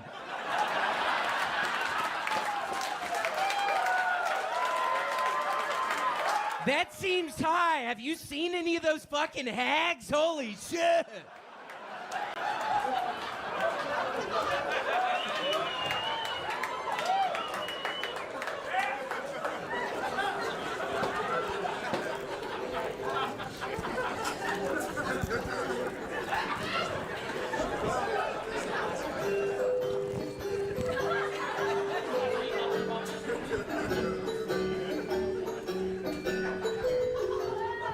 I recently realized I've been giving my girlfriend advice that I don't apply to my own life, so I started doing this thing where anytime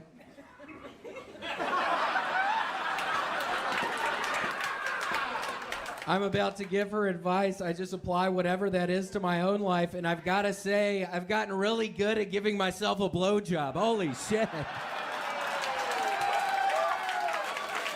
Man, I got fought at Disney World at that shit.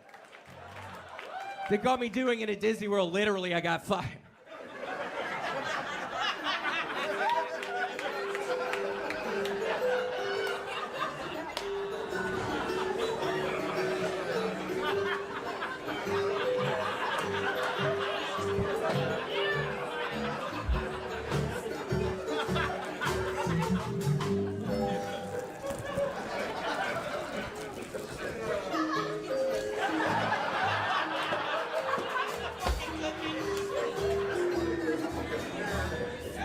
Unattractive people are more likely to continue wearing masks post-COVID, and I have to say, my only reaction to that is thank you.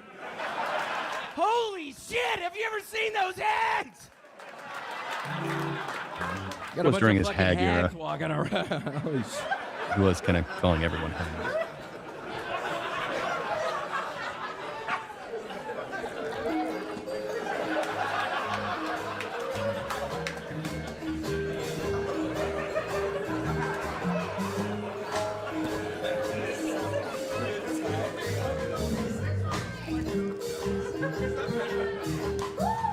This is dying a death. Little it, words though? of the wise, but if you get a baby hippo, they don't actually stay the same size as the bathtub.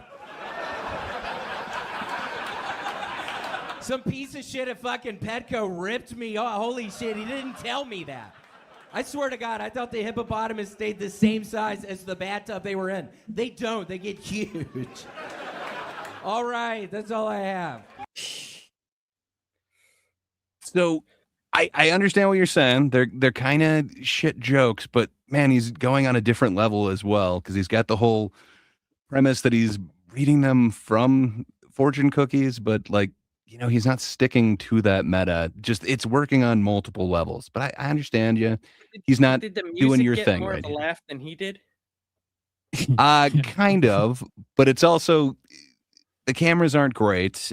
He does give certain looks to the audience members when he's opening his fortune cookies.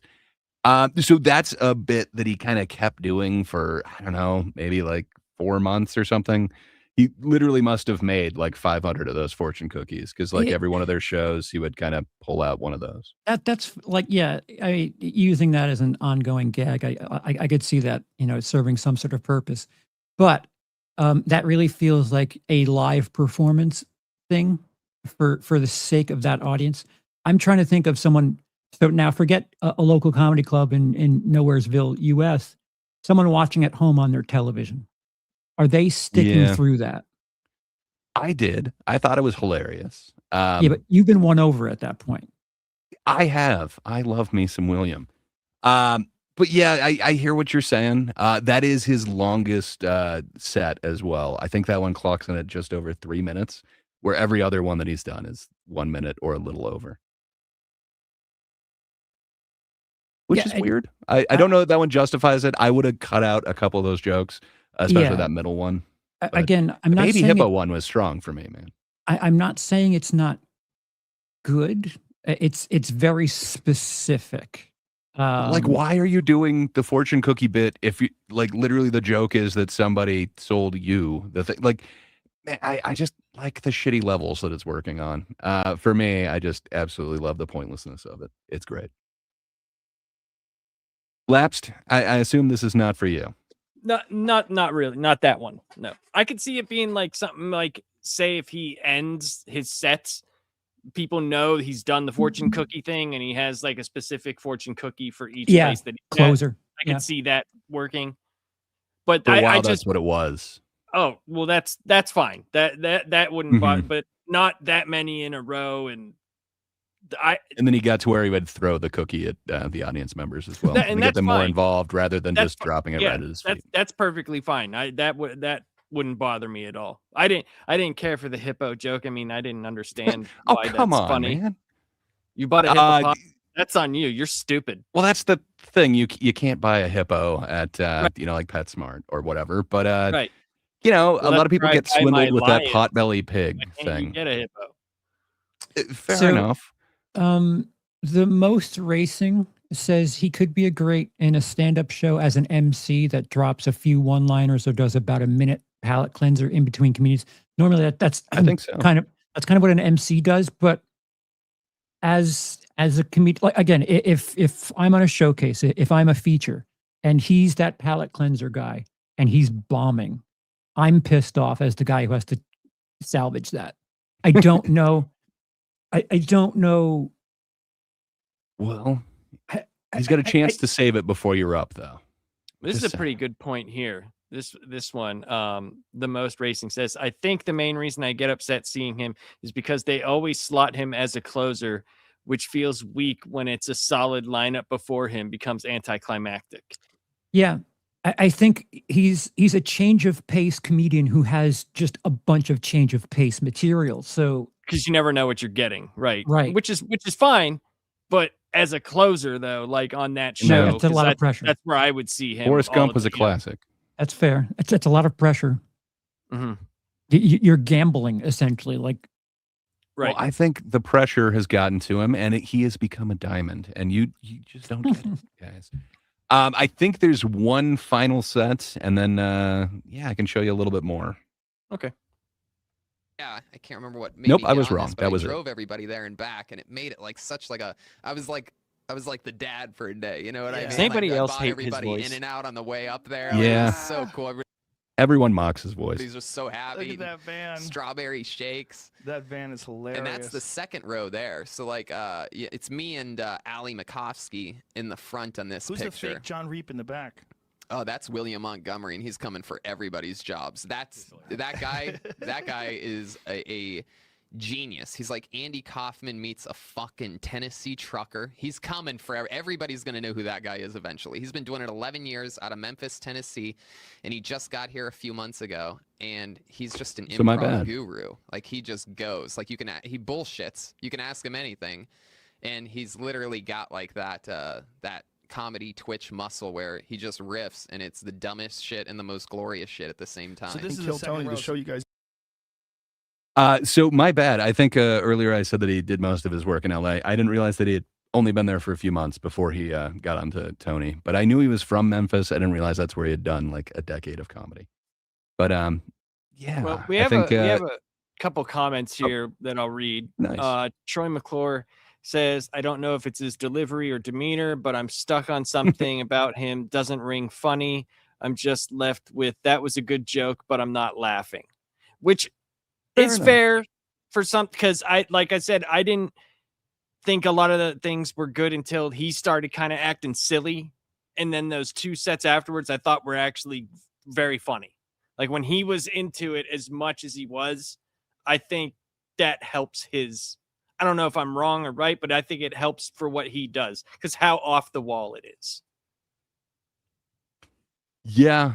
And then, yeah, I completely agree. But I think a lot of his big laughs aren't necessarily from those and 1 well, that's minute because at the you've beginning. seen more of him than we have. I'm only taking it at the face value of what we see, and I'm sure, like I know that seeing more of him and seeing the interviews, obviously, it would be more funny because I've seen that happen on the show where someone wasn't that funny on the set and then they talk to him and it's like, oh, like, and I've seen them say, why didn't you do this? Or why didn't you talk like this? Or, you know what I mean? Like where they might have an easier time talking with people, conversing with people than standing up in front of them and, you know, being relaxed or something like that. And I see Cullen's Movie Club has the, having seen very little of this guy, I'm finding myself chuckling at every clip, but not one real laugh. Maybe it just isn't for me.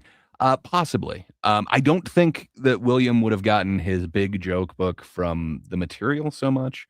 It's really the interview where he excels, and you haven't seen it yet. Tony kind of explained it a little bit to Joe Rogan that he's just a world-class bullshitter. He's just yes and then you don't know exactly where the lies stop. But so yes, sir. Now you're tainting the waters because you're giving us Joe Rogan shit, not Kill Tony shit. So this is extra that's correct. credit here. So This is extra credit in the middle, and then I'm showing you the way that you should have experienced him. But before I do that, let me poison the well like you did. Here's my cleanser. I don't know. Hold on. Yes, Labs. Before we go, this is pretty interesting. Nightmare Nerdscape says, I kind of feel like he's reaching for the laugh. His best bits have been when he just riffs so far. I agree. Completely. And just wait.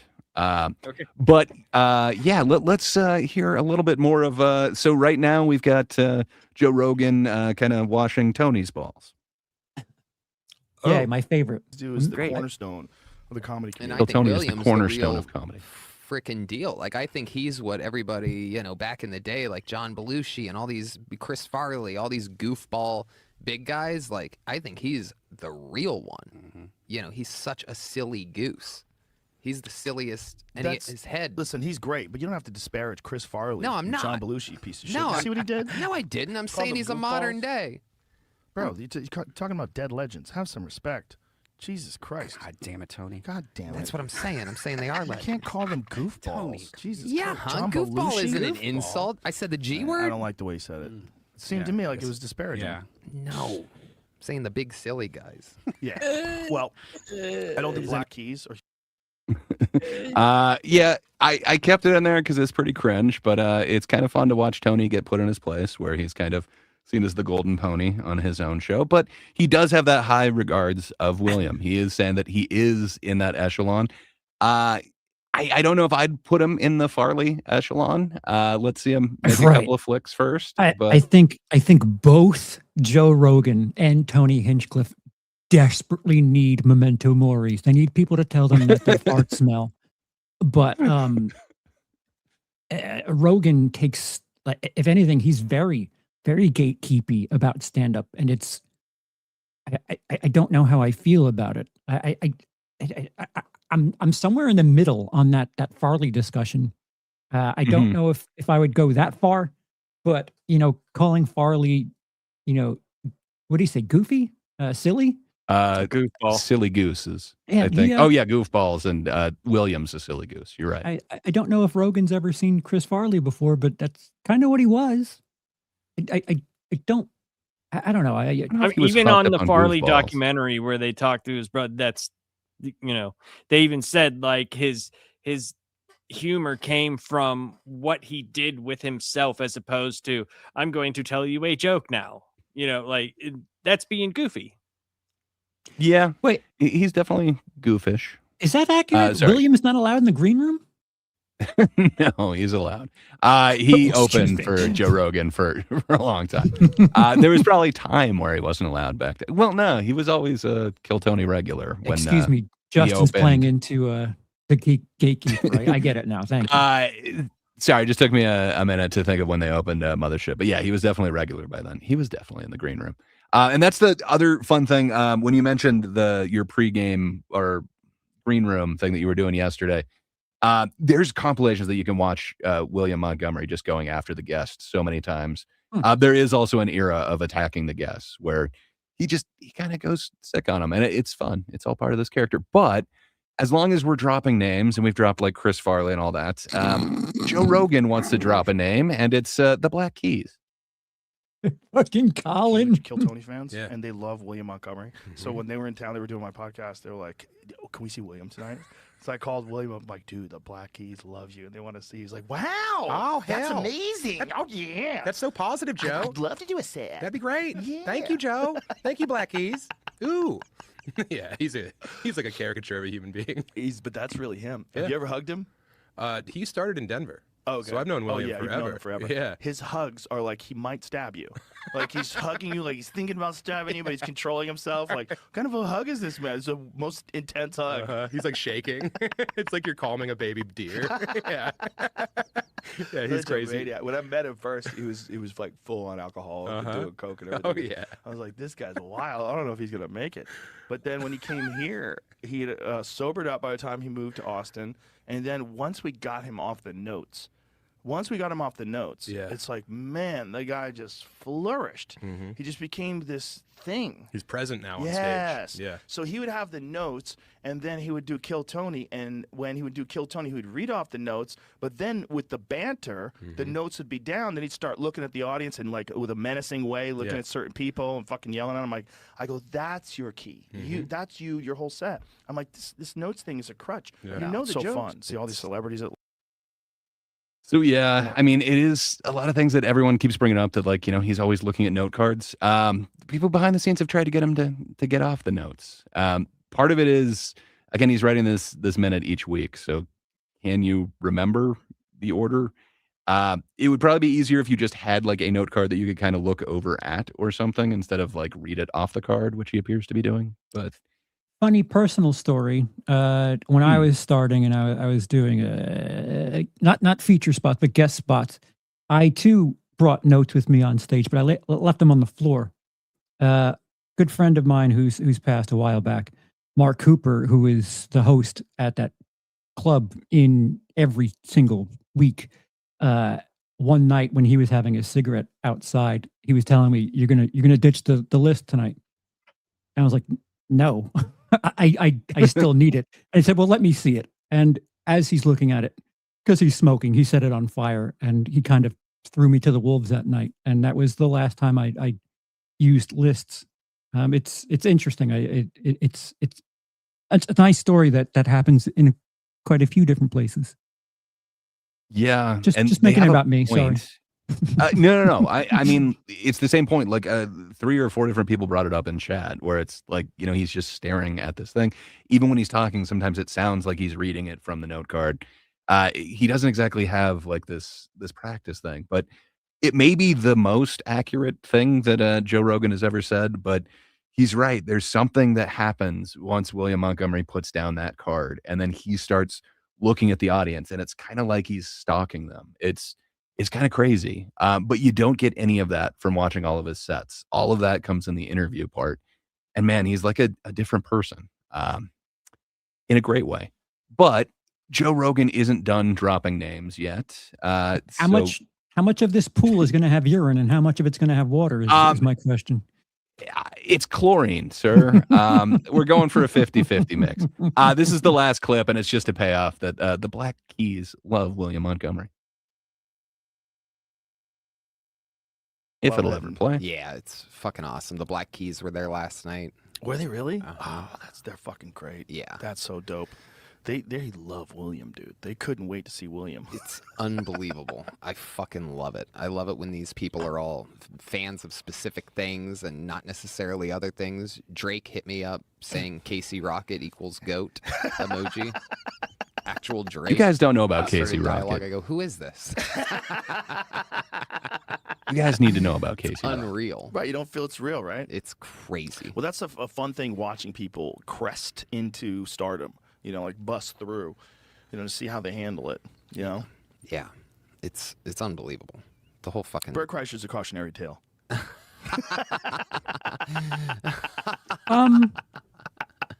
It's wild.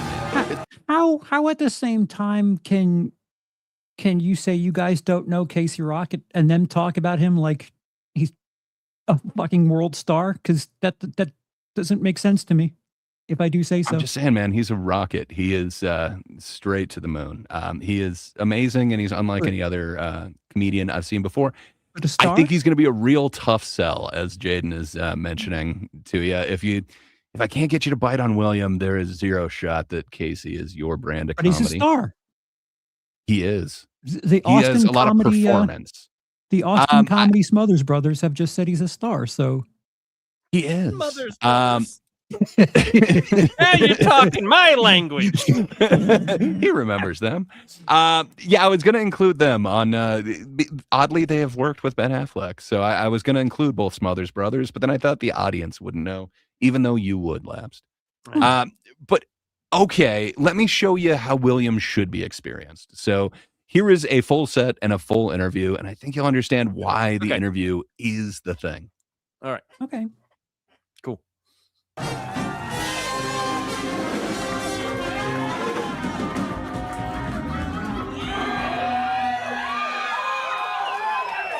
Okay, shut it down. The other day, they added another letter to LGBTQ and then added a mathematical sign. I'm sorry, are we talking about sexual orientations or my Wi-Fi password?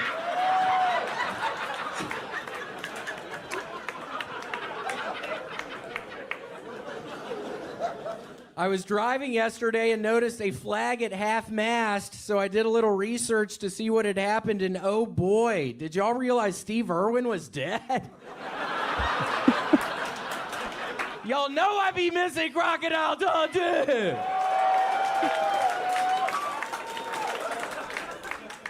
So I'm coming out with a new television show. It's pretty much just like Shark Tank, but the sharks are actual sharks and the tank is filled with water.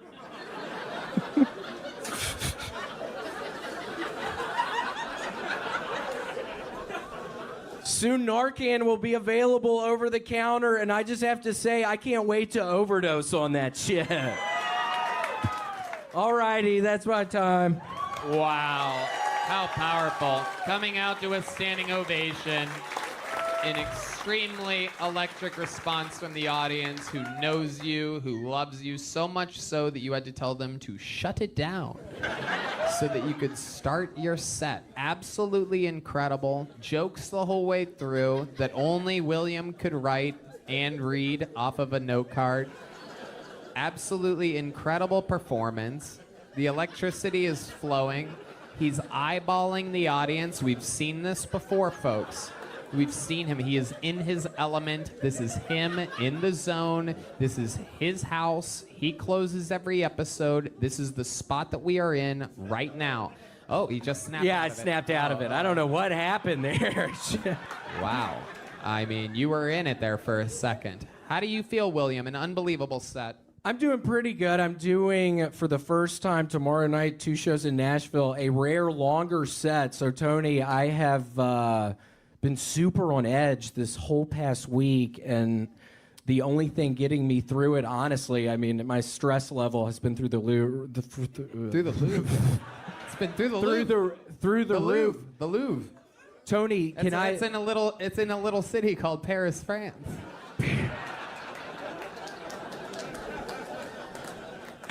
But Tony, there's only been one thing getting me through. Can I play you a song? I wrote a song that's really just helped me get through this past week.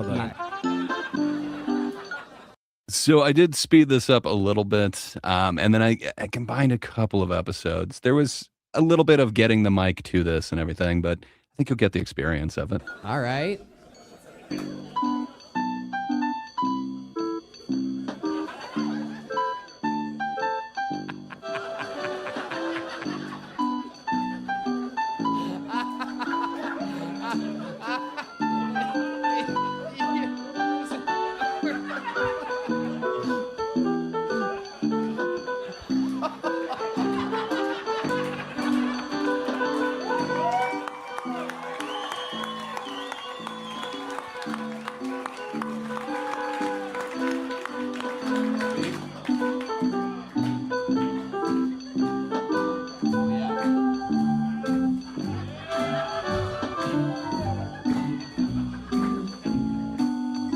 Okay, y'all are gonna have to stop fucking playing. They can't hear the song. You don't want them to play along with you? No, I've spent a lot of fucking time on this song. You can't hear it when y'all are playing. And also, So that went on for quite some time, And but that's it's building up. we're Hold supposed to on. like him for? So you'll see this bit keeps building week after week, but it's kind of his whole shtick of what is true. Like, do you think he actually is going to spend 20 minutes of his set just playing that song in these new locations that he's able to play at? Dude, good for him. He looks fucking fantastic in comparison. He does. Right there, yeah. He looks very he looks very healthy. Oh, he's great. He's healthy, and his mind is for him, man. sharp. Just wait until you hear what he did this next set. And it won't play. Tony, I got a brand new dog yesterday, a sweet 6-month-old long-haired Chihuahua Gator. I love her so much. And Tony, I've been having a pretty hard time recently, so I made a song just kind of in celebration of Gator. It's just sort of a celebratory type of song, so I would like to play it for you if you don't mind. I would love that. We're going to hear a song from the great William Montgomery. And, Is that fully sure? Eric, why don't you put your mic on that Yes. speaker It is. there so that that picks up, and then William, you have your And Eric Man. Griffin. putting it back there, okay?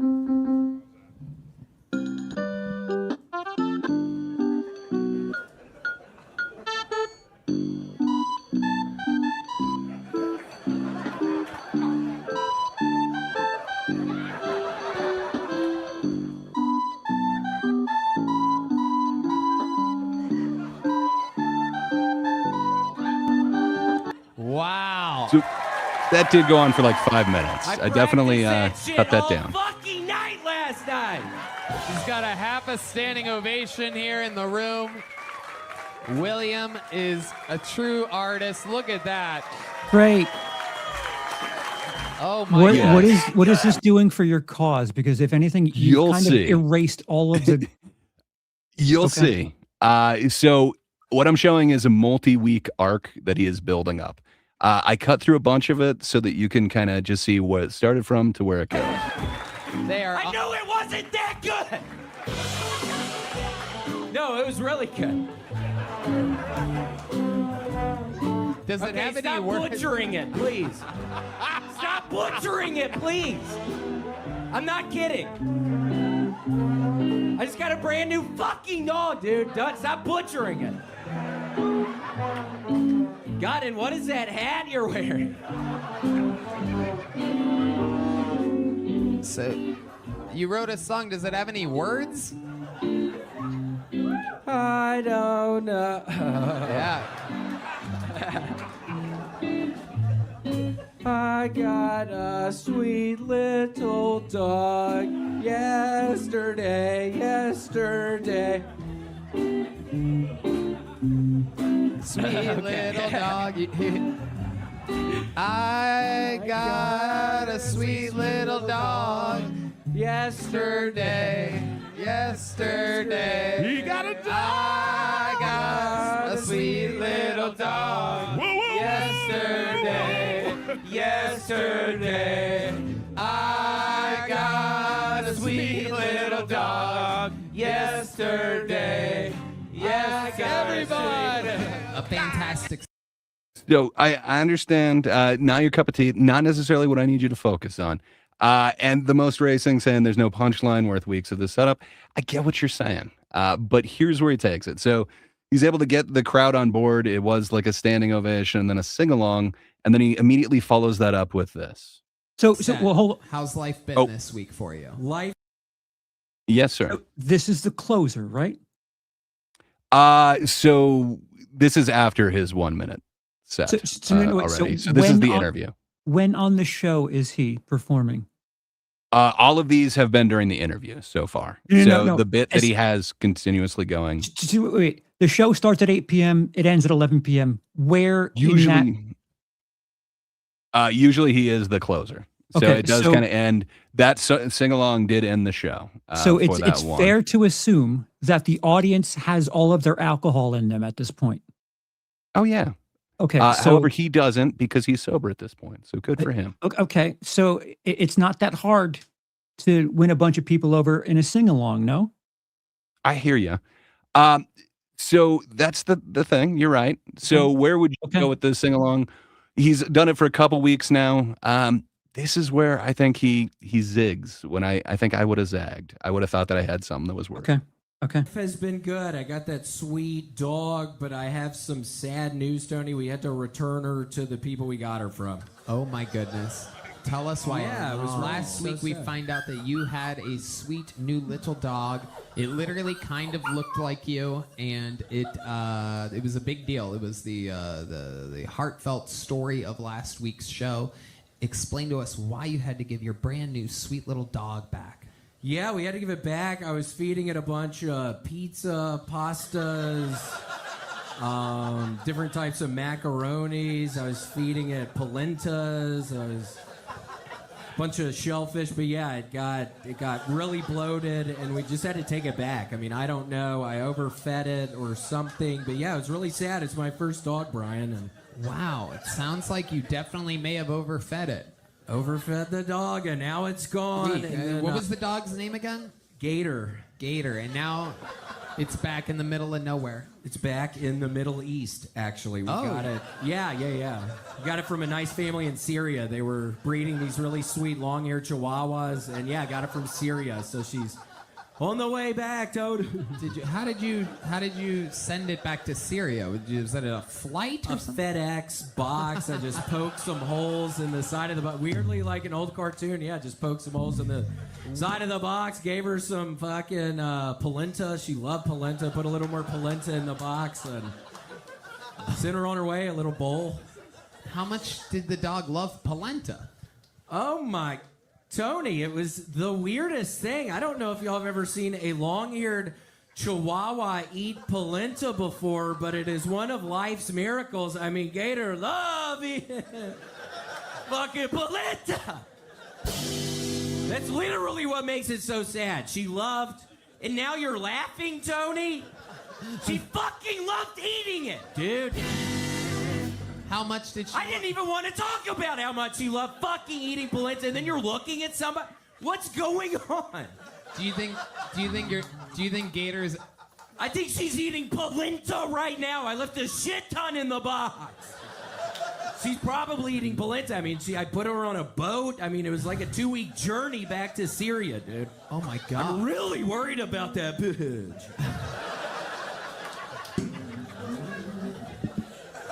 Dude, yeah, do something with your bitch, man.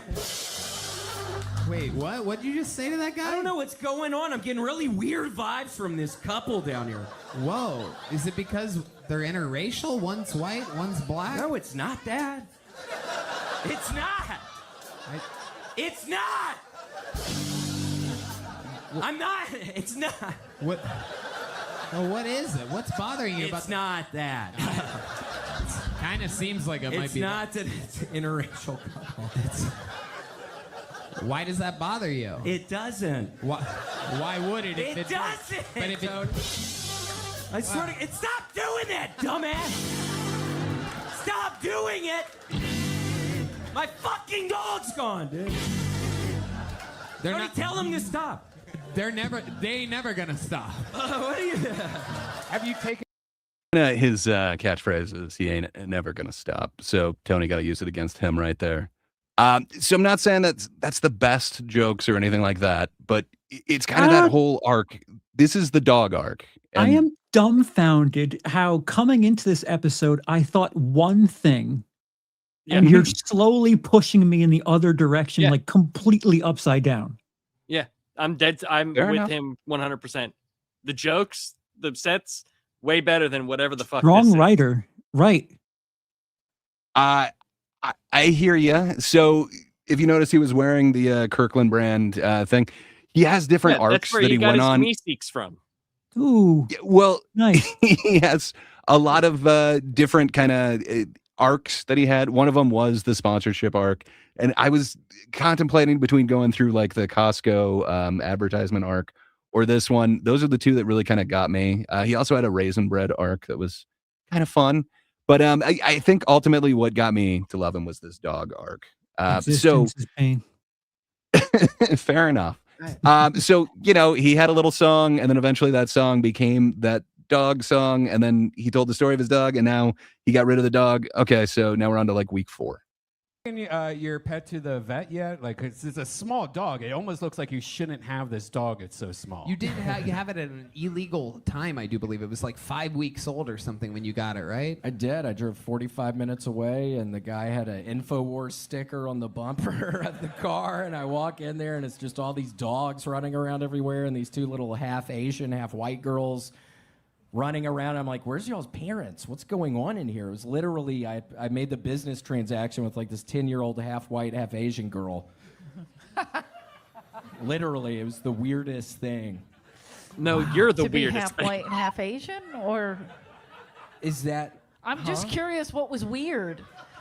Was it a rescue? What do you think was weird You about listen that? to me, motherfucker.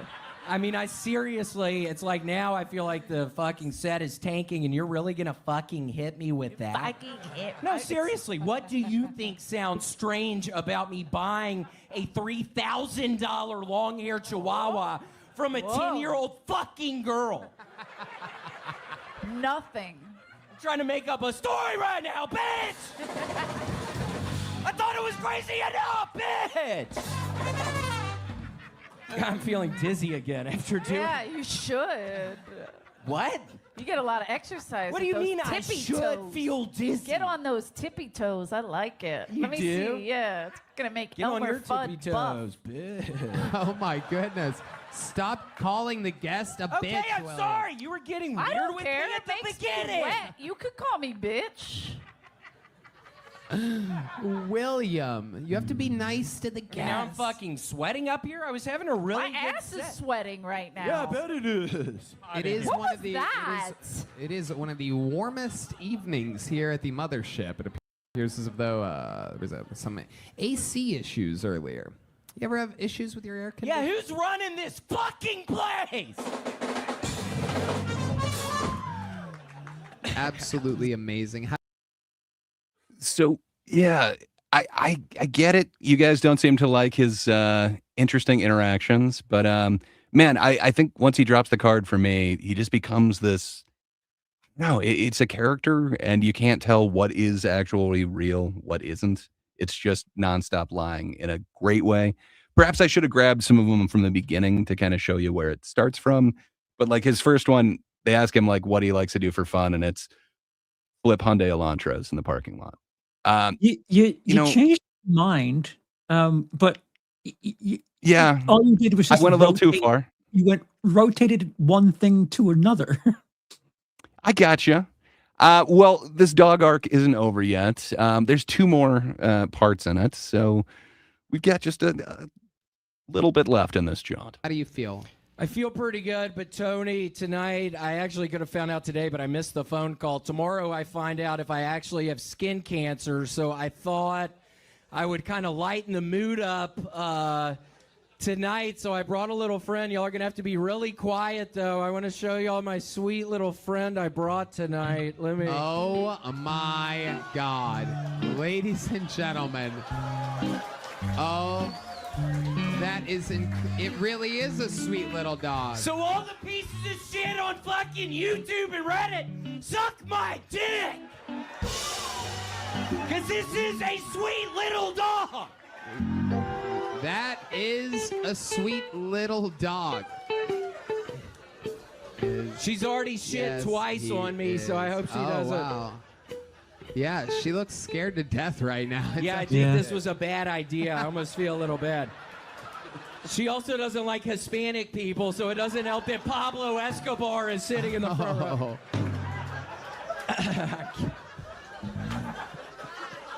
But yeah, it's exciting to be here. She's scared as shit. But yeah, I thought I would just bring her up. Does she always shake like that? She doesn't. She's just really scared right now. But wow. It's okay. Oh my goodness, that dog is definitely a sweet little dog. Does she like being in that bag?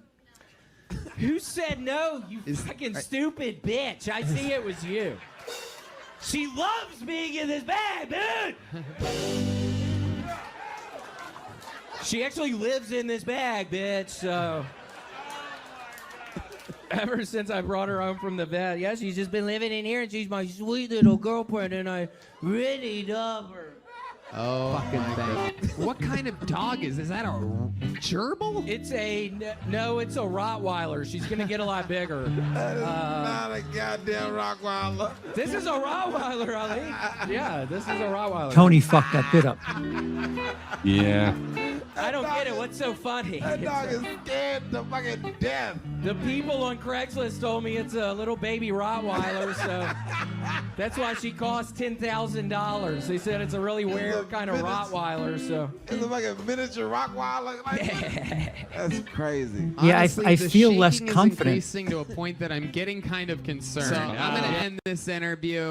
Because Tony said, what is that, some kind of Rottweiler, which was not the right cue. So it makes me wonder how much of this is predetermined.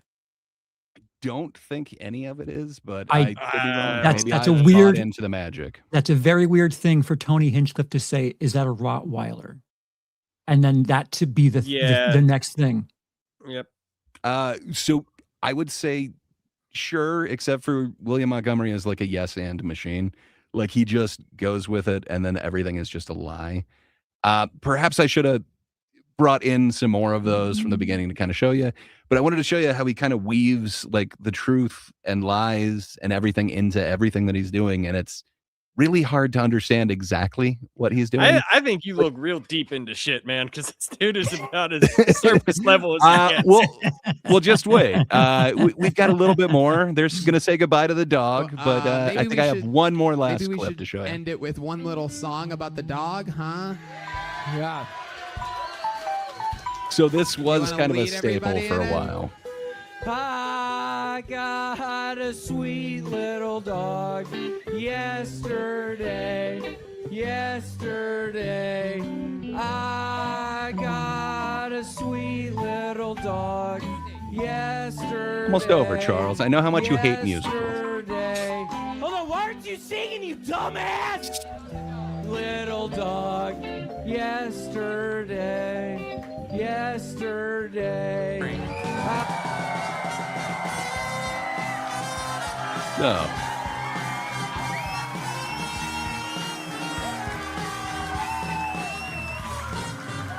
Rocking the Minnesota This is Wild the- jersey. Exactly, and a vintage one at that. And so I didn't include the interview with this, which he has a hilarious exchange with Theo. I just wanted to end the dog era with this. This is kind of how I remember it coming to an end. But yeah, perhaps this didn't do your thing, but hey, let's end it with some jokes. So here is his opening set, his 1 minute. Host, bringing the little dog.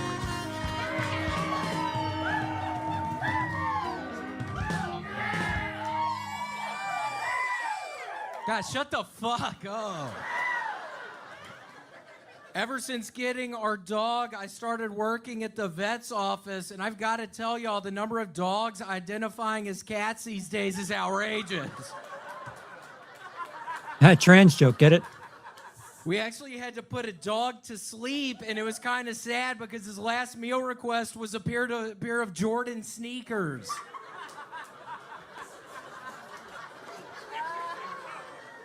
The vet has a board of directors full of horses, which sounds good, but we can't ever agree on anything because they never vote yay.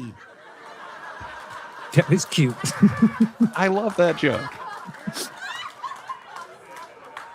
We had to pump one horse full of steroids, and the side effect was he started setting home run records. Okay, that's my time.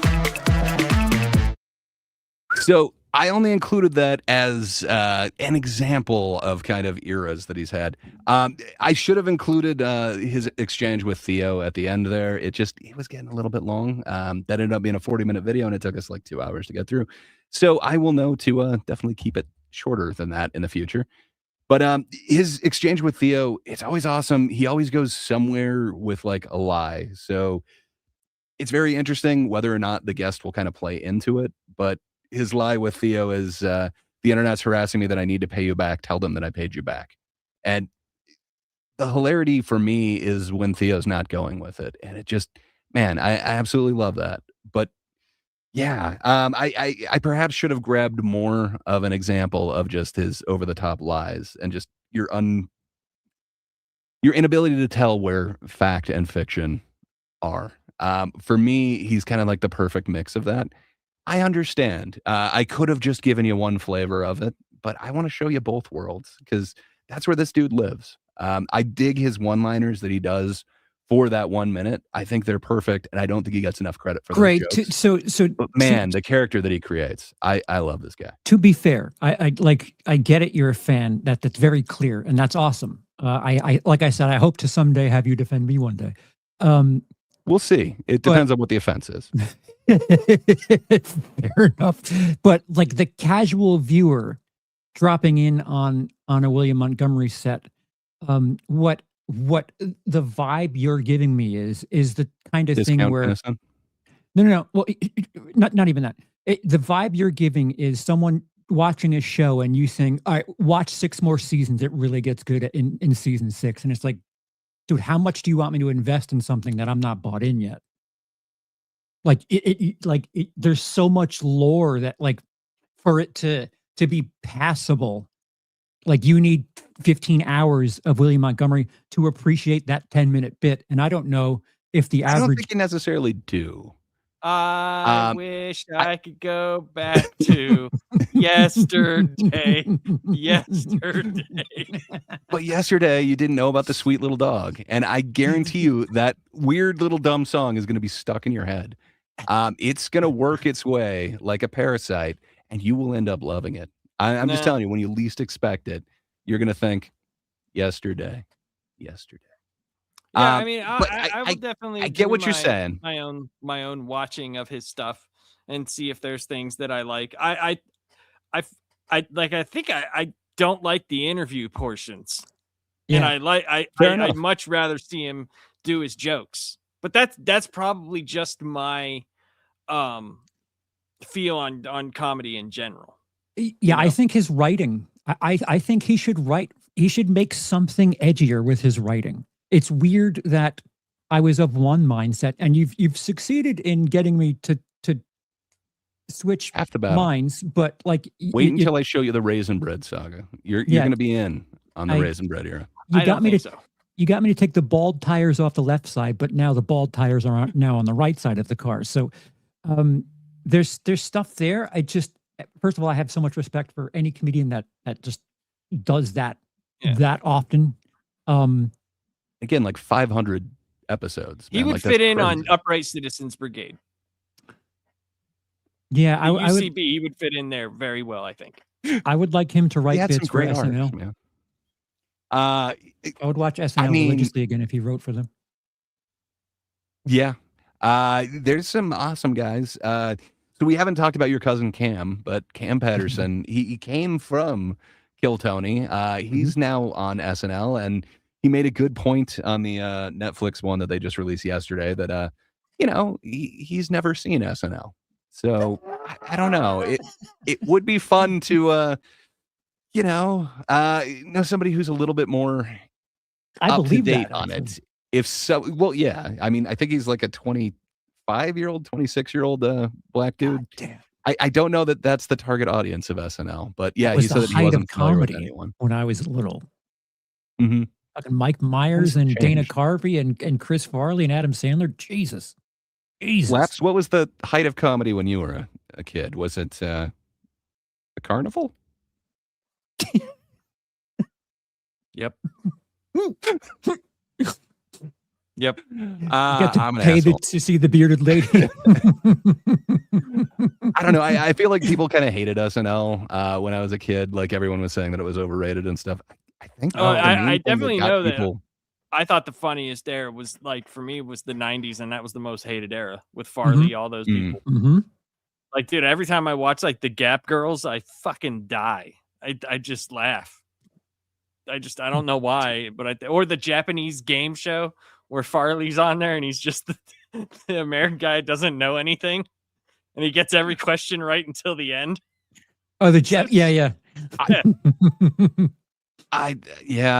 I love all of that shit. And I hear you, Troy. So Troy McClure, who you might remember from such films, well, I don't remember which ones, but Troy, you're right. I get it that I didn't convince you. I don't think I'm saying something as crazy as The Godfather 3 is the best. Come on, even with the coda cut, it sucks. You just got to watch it 15 more times. We do have a friend who is completely on board with that. They do think that the third one is the only one worth anything. I don't think I'm in that crazy multi-camp, but maybe I'm wrong. But what William Montgomery does, so somebody else brought up, so you're saying like the fact that he's a compulsive liar is funny. No, but the way that he's telling these lies that are just completely absurd, like that his pastime is flipping Hyundai Elantras. Go ahead. Can we stop using the word lies when referencing satire? Like he's doing a performance. He's doing a character. He's not Fair lying. He's fabricating for the sake of humor. Yes, I don't almost like the nothing way- of what he's doing is accurate, which is kind of awesome, and it's a really fun journey that he kind of takes you on. Perhaps I should have grabbed some more of those to kind of show you which way. What can I say? This is the one that won me over, but I was watching the extended version, so almost each one of those bits that I showed you like 3 minutes of, it had some time before it, some time after. Fair enough. It's not everyone's cup of tea, but I man, think that earworm, it'll come back on you. Troy McClure, who I remember from such great self-help videos as Smoke Yourself Thin and Get Confident, Stupid. He says, Exactly. agreed. I think he would do better as a skit guy. So Yeah, I don't disagree with that. But yeah. Oh, yeah. Good question for you, Gray, from Nightmares and Nerdscapes. Do you like his jokes or his persona? That's a good question. I think his jokes are solid. I think what won me over wasn't his jokes, though. It is his persona. He's always doing kind of something, and there's some extra level to it that isn't necessarily kind of apparent. I think he's won me over to persona, but what got me into him was the jokes. Right. I don't know. Think the overall package after you were into his persona made you just I'm into his fan of package, everything if he that's can what you're do? asking. And if you're interested in the package, check out, I think, like the Netflix first one or whatever. Full display. The the Kill Tony episode, or William Montgomery has his I own think special? that's it. I think it's the Killers of Kill Tony. He comes out very scantily clad. If that's your thing, check it out there. You might like his content there more. Gray. But yes, sir.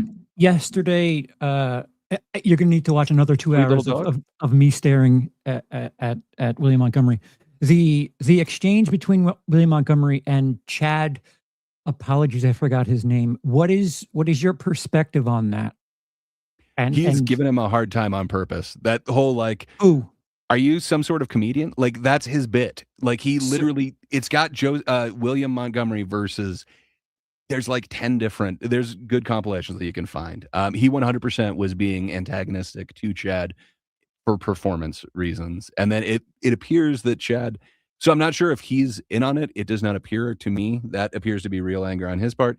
But he's also had issues with like 2 other people on that show. Who's had issues? When you're saying Chad, sorry, Chad. I'm forgetting his name. It's a 3-name name, and I always get it wrong.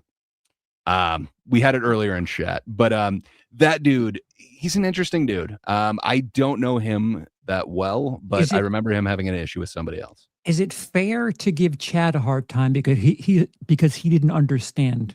No, it's William. Okay. It's 100% William. And Tony calls it out that like usually before any show, he says, don't listen to William. He's crazy or something along those lines. And he gives them a warning.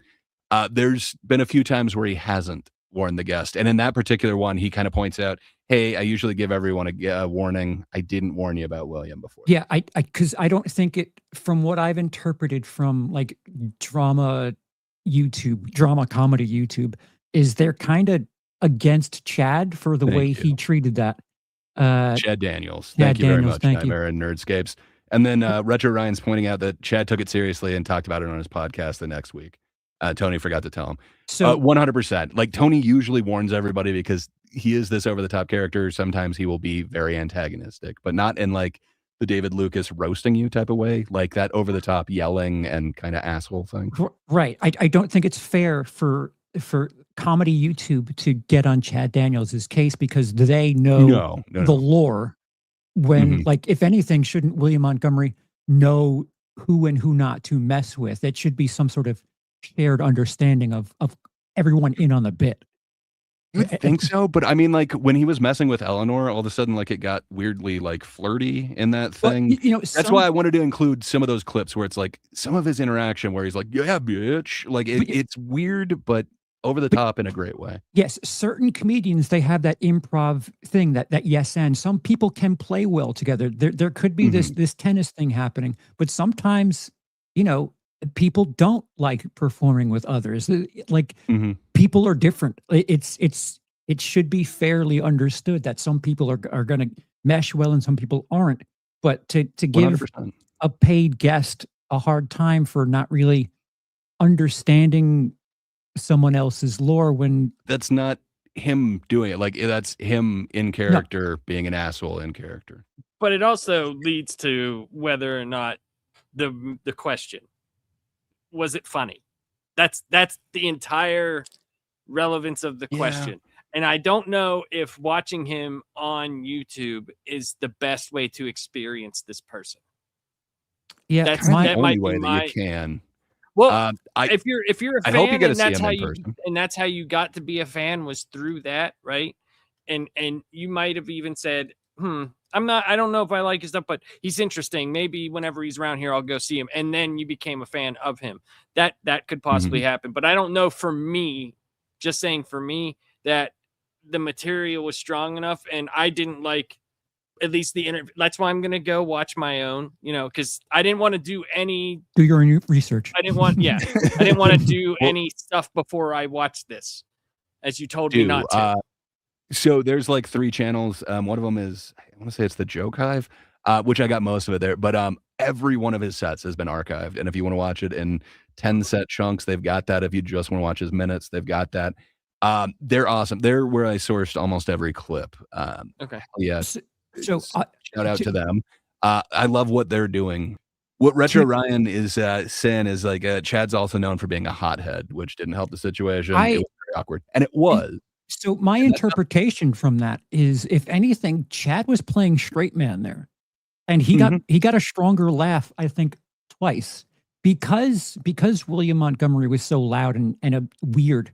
The long pronounced, yeah, that is, playing the polar opposite like that I guess could be considered his version of like creating this two-sided thing, and I enjoyed it, and I don't know why people don't like him for that. It's another way to have something play out. I think it's because he didn't play with him, and he is kind of the person who closes the shows. So it felt like he's. But that does suck because it is on Tony. If you don't tell him what's going to happen with this, you don't kind of prepare them. I could see shutting down or taking it as an actual aggression. I thought that video that you're watching was hilarious, but I don't think they're taking like William Montgomery as like kind of the liar character that he is. You never know what is actually real with him, which is awesome. So I get it. I chose a weird arc for you guys, and maybe it connected with me because I like songs, and when I'm thinking, how would I fill up like add 20 minutes to a set when I've got nothing? It's like, oh, that's fun, like the little song thing. So that's weirdly the arc that got me to like him. My wife completely fell in love with him like long before me, and we had a few arguments of like, this guy, I know I was on the side of this guy isn't funny. I just don't get it. And somehow along the dog arc, Gator won me over, man. And I cut a lot of that out. There's also weirdness and awkwardness that goes into it. He licked the dog a lot on stage. It felt inappropriate, so I did not include it. But man, a lot of it's kind of visual humor, and it just goes on for a while. But that's not how she fell in love with him. I think it was over like the endorsement arcs and stuff. I think it was somewhere around the Kirkland advertisement arcs that kind of got her into him. But what can I say, man? He's not going to be everyone's cup of tea, but it's fun what he's doing, and it's different than what I've seen before. But it's definitely a character. I don't know if I would call him a genius. I definitely don't think he's like the next Chris Farley. I think Tony went beyond that. But man, I dig what he's doing in this weird goofball way. I think Tony is right when he calls him a goofball. What he's doing is goofy in this weird ass way, and for me it works. I love me some William Montgomery, and I ain't never gonna quit. So I have a poll in the Willis Credia chat, and there's 4 choices. We'll go through the bottom to top here. The question on the poll was, what do you consider William Montgomery as? And at the bottom, with 17% of the vote, is good guy, bad comedian. Second from the bottom, 19% just plain bad. 25% say glorified open micer. And 39% say comedic genius. I get you. I don't think that was quite fair. It wasn't scientific. First, people knew what the options were. That doesn't sound scientific to me at all. Be we need everyone blind on this. But okay, we're going to go with that biased thing.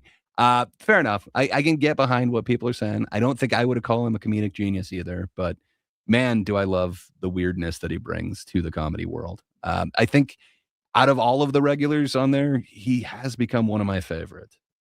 But there's a few regulars who nobody talks about and golden ticket winners that just kind of went by the wayside. And I wish that kind of forgotten era got a little bit more of this attention. Like Ari Mahdi is awesome, and I love me some William Montgomery, but these dudes are actually getting recognition. Where like back in the day, I don't know, those regulars, those golden ticket winners, they didn't get nearly as much. So I don't know. I'm glad that they're being a launch board now. The others had to kind of use that as a very small springboard. There's something to be said. Legit way. There's something to be said too for people like Tony Hinchcliffe showing you his teeth during moments where I'm pretty sure he's maybe heard that thing 50 times. He doesn't really think it's funny. I understand someone being a fan. I forgot who said it earlier that said, we're yucking Gray's yums. No, yuck away. I think all he of us. Yummy, though. I think all of us have witnessed thousands of hours of comedy. At a certain point, you have an understanding and expectation of thing. I can imagine someone just rolling at home and looking at half the panel be just stone faced and thinking, the fuck is wrong with them? There's performative natures in lots of things, and I realize a camera's on me, but I'm not trying to play to the camera with reacting. I think so. The most racing is a very uncharitable comment saying, "Wow, great! You seriously like him because he's good at wasting time when he's out of jokes." That's a crazy admission, dude. That would be crazy, and I never said that. I like him because of his outside of the box personality. I love the fact that he lies, that he blurs the line between the truth and the fiction that he's creating, and I love the world that he's creating. But sure, if you want to go ahead and twist that a weird way, you can go ahead and do that. If you want to call that wasting time, sure. Isn't all joking wasting time? So I do enjoy jokes. If you're calling jokes a waste of time, sure, I really enjoy wasting time. Yeah, I mean, I thought some of the stuff was funny. Right. Yeah, I think he's got a powerful mind. I love the way that he uses it uniquely. I probably have stuff I would offer to sell him in some of that. You should. That way that he does things. But yeah, I can't imagine. I can't imagine someone dropping in on either their favorite comedian or the comedian themselves. Like me dropping in on you guys doing this with my material. The amount of sweat that comes to my everything just thinking about that. Like, there's no control. It's a horrifying thought, and I don't know. He is ballsy. Because he knows that like a lot of these are going to bomb, and man, he just keeps doing it week after week with at least one bomb in almost every set. And to me, that's just awesomely ballsy. I know I would be pandering a lot more. I don't see him doing that with the crowds necessarily. Even if he has like a trans joke or whatever, there's an angle to it. The abortion joke, I think all of those had a certain angle to it where you could have easily played into that crowd, but man, I just kind of dig the stupidity of it. That Supremes Court, that one always has my heart. William's dad? So there is. So the Montgomerys did come on and they were the guests. And man, they got more chuckles than William did. So I was wondering, like, do I start cutting down to that episode? A lot of it, again, you need a lot more time to see all these. But man, it's kind of great. They also kind of call him on a lot of his shit, but then they play into a lot of it, which is, man, it's a unique experience. What can I say? Gray, since you're really good at selling things, highlight the most recent comment and answer that question. I wish I could. What is TGIT to us? Answer that question and sell us, please. So I have like three of the regulars that we need to see. So will your next video be about another regular that sucks but keeps getting brought back? If so, I'll definitely subscribe.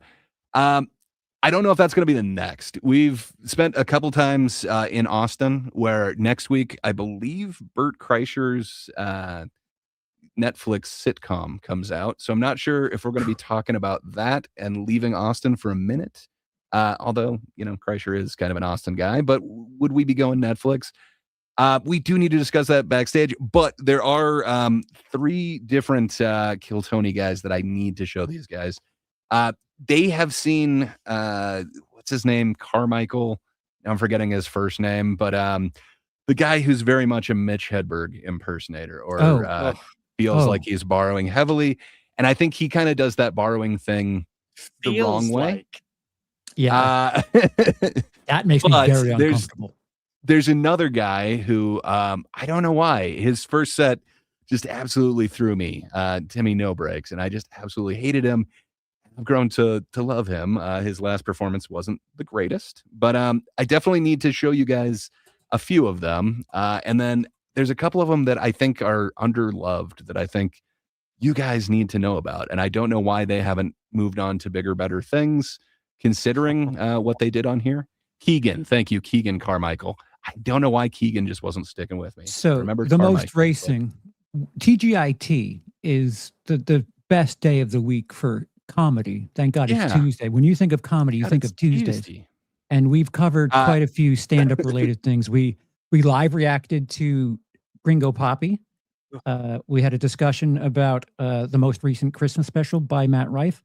So this same multiple perspectives thing that you've heard us for this episode, there's a backlog, not very much, but this is kind of, we're getting our footing. So if you enjoy bizarre conversation from multiple perspectives on stand-up, click subscribe and like and comment. But I and all think that other stuff. and hold on. And also we've talked about this before. I think I've said this before. It's very hard, guys, to do a show on like a comedian that's very good and that you like. It's very hard because like what do you say? Remember that joke that he did? That was awesome. You all like Chris Farley show. And I know we can sit there and talk about those things. We might do like a spotlight shorter. Maybe it might even be a segment. Maybe we could do like. Yeah, I'm thinking probably shorter than this. It went a little bit long. But I mean, like but a segment for where sure. we talk about like maybe one week I talk about my favorite comedian or someone that I like, and it's like a 10-minute segment type thing just to keep that info. But it's much easier to talk about a subject that I personally don't know about or Charles doesn't know about because Gray watches 7,200 comedy specials a year. Man, I love to laugh. Okay, one of these days I'm going to get to it. So that's why it's a little bit. Sorry, Charles. Go ahead.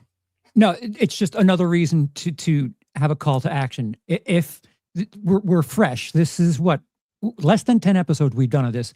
If you're feeling something, if you like something, if you're like wanting to see things go in a direction, let us know. Comment. What do you like? What do you not like? What things can grow or what things can be shortened. This is as open to you guys as possible, but you got to let us know. No, here's the thing. We'll talk about good comedians if we haven't seen them. Right. If it's someone who's good that me and Charles hasn't seen, it's hard to do something Gray hasn't seen. We will definitely talk about it. There's a lot of comedians that are new and up and coming that I haven't seen. So I have no problem. I'm just saying, like, if we talk about like a Carlin or Hicks or something like that, it's hard to do. It gets dicey. It does. As Jaden points out. Very, very dicey. But we do have a couple of times where we got to go kind of back to where we do have to go kind of back to the Kill Tony. Well, so first off, Kill Tony just released the third of the 3 Kill Tony specials, but the fourth in that deal is a Tony Hinchcliffe special. So I think that's what Netflix is releasing next. So we definitely need to talk about that Tony special. And then we got to talk about Timmy No Breaks. Don't look for him. I think that's what we should probably do next, just because people have said it, and I don't mind doing that. Like, I won't look for it. Okay. Well, trust me, where we're going, we need no breaks. But yeah, and then the other one that we got to see is right comedian, wrong audience. And we would get to see William Montgomery come back again. And then, I think we should also take a look at David Lucas in front of not necessarily the correct audience for him. So we got a couple of them in the hopper, so to speak. But we're not going to solely focus on Austin comedy. It's kind of all things comedy. It just happens to be the new thing that's, comparatively with a 5-year history or 6-year history, as opposed to New York, it's Chicago, having all the history.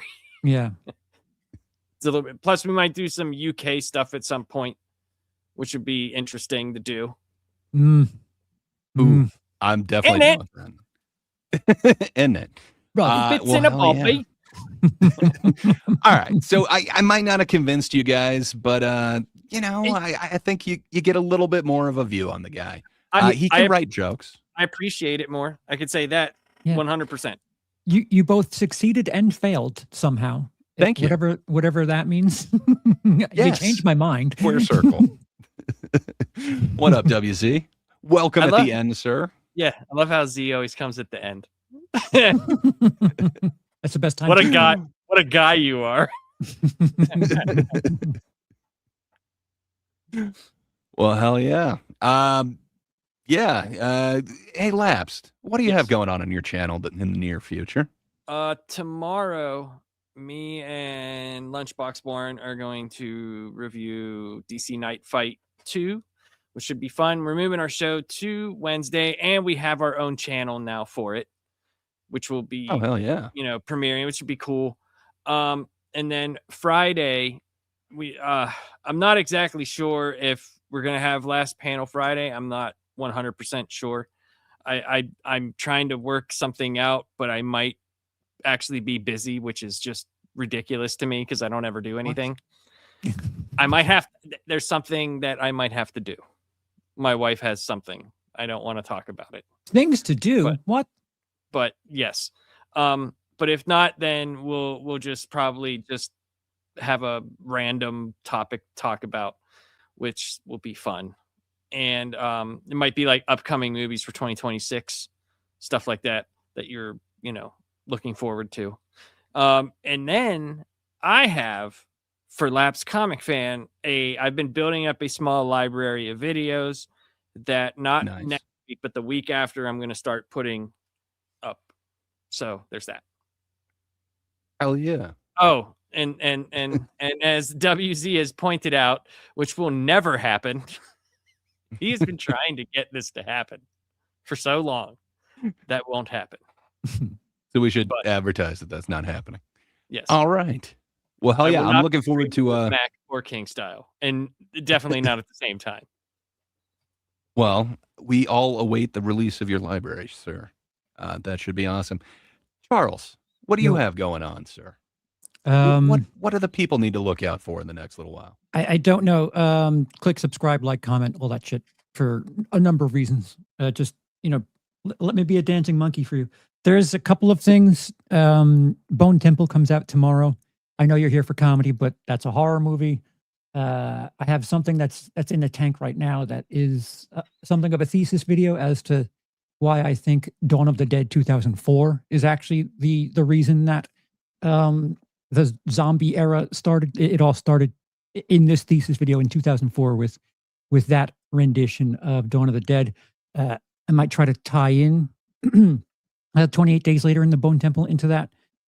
Might be reacting to something else comedy related, hoping that nothing really happens on the internet that I feel like I need to defend people that are getting the raw deal, but it's the internet, so who knows? Well, hell yeah. Yeah, and I guess I'm around on the internet, new content eventually on my channel. But if you just can't get enough of me, every Thursday on The Thinkers on what do we have as the YouTube at Thinkers Doing a Think is the mouthful that we currently are using. But The Thinkers, they got their own channel. It's international panel who give their opinions and usually disagree about everything, but can leave somewhat amicably. If that sounds fun to you, you want to have an international take on politics, come over and join us every Thursday night. I have no clue what we're talking about this week, but yeah, last time was, those political shootings. I'm sure everything will settle down by next Thursday. But other than that, make sure to like and subscribe. And hey, tell me in the comments, did I win you over? Do you love William Montgomery? If it wasn't me, what made you love William Montgomery? And if you hate him, let me know when. When did he lose you? Lapsed. Hit the buttons.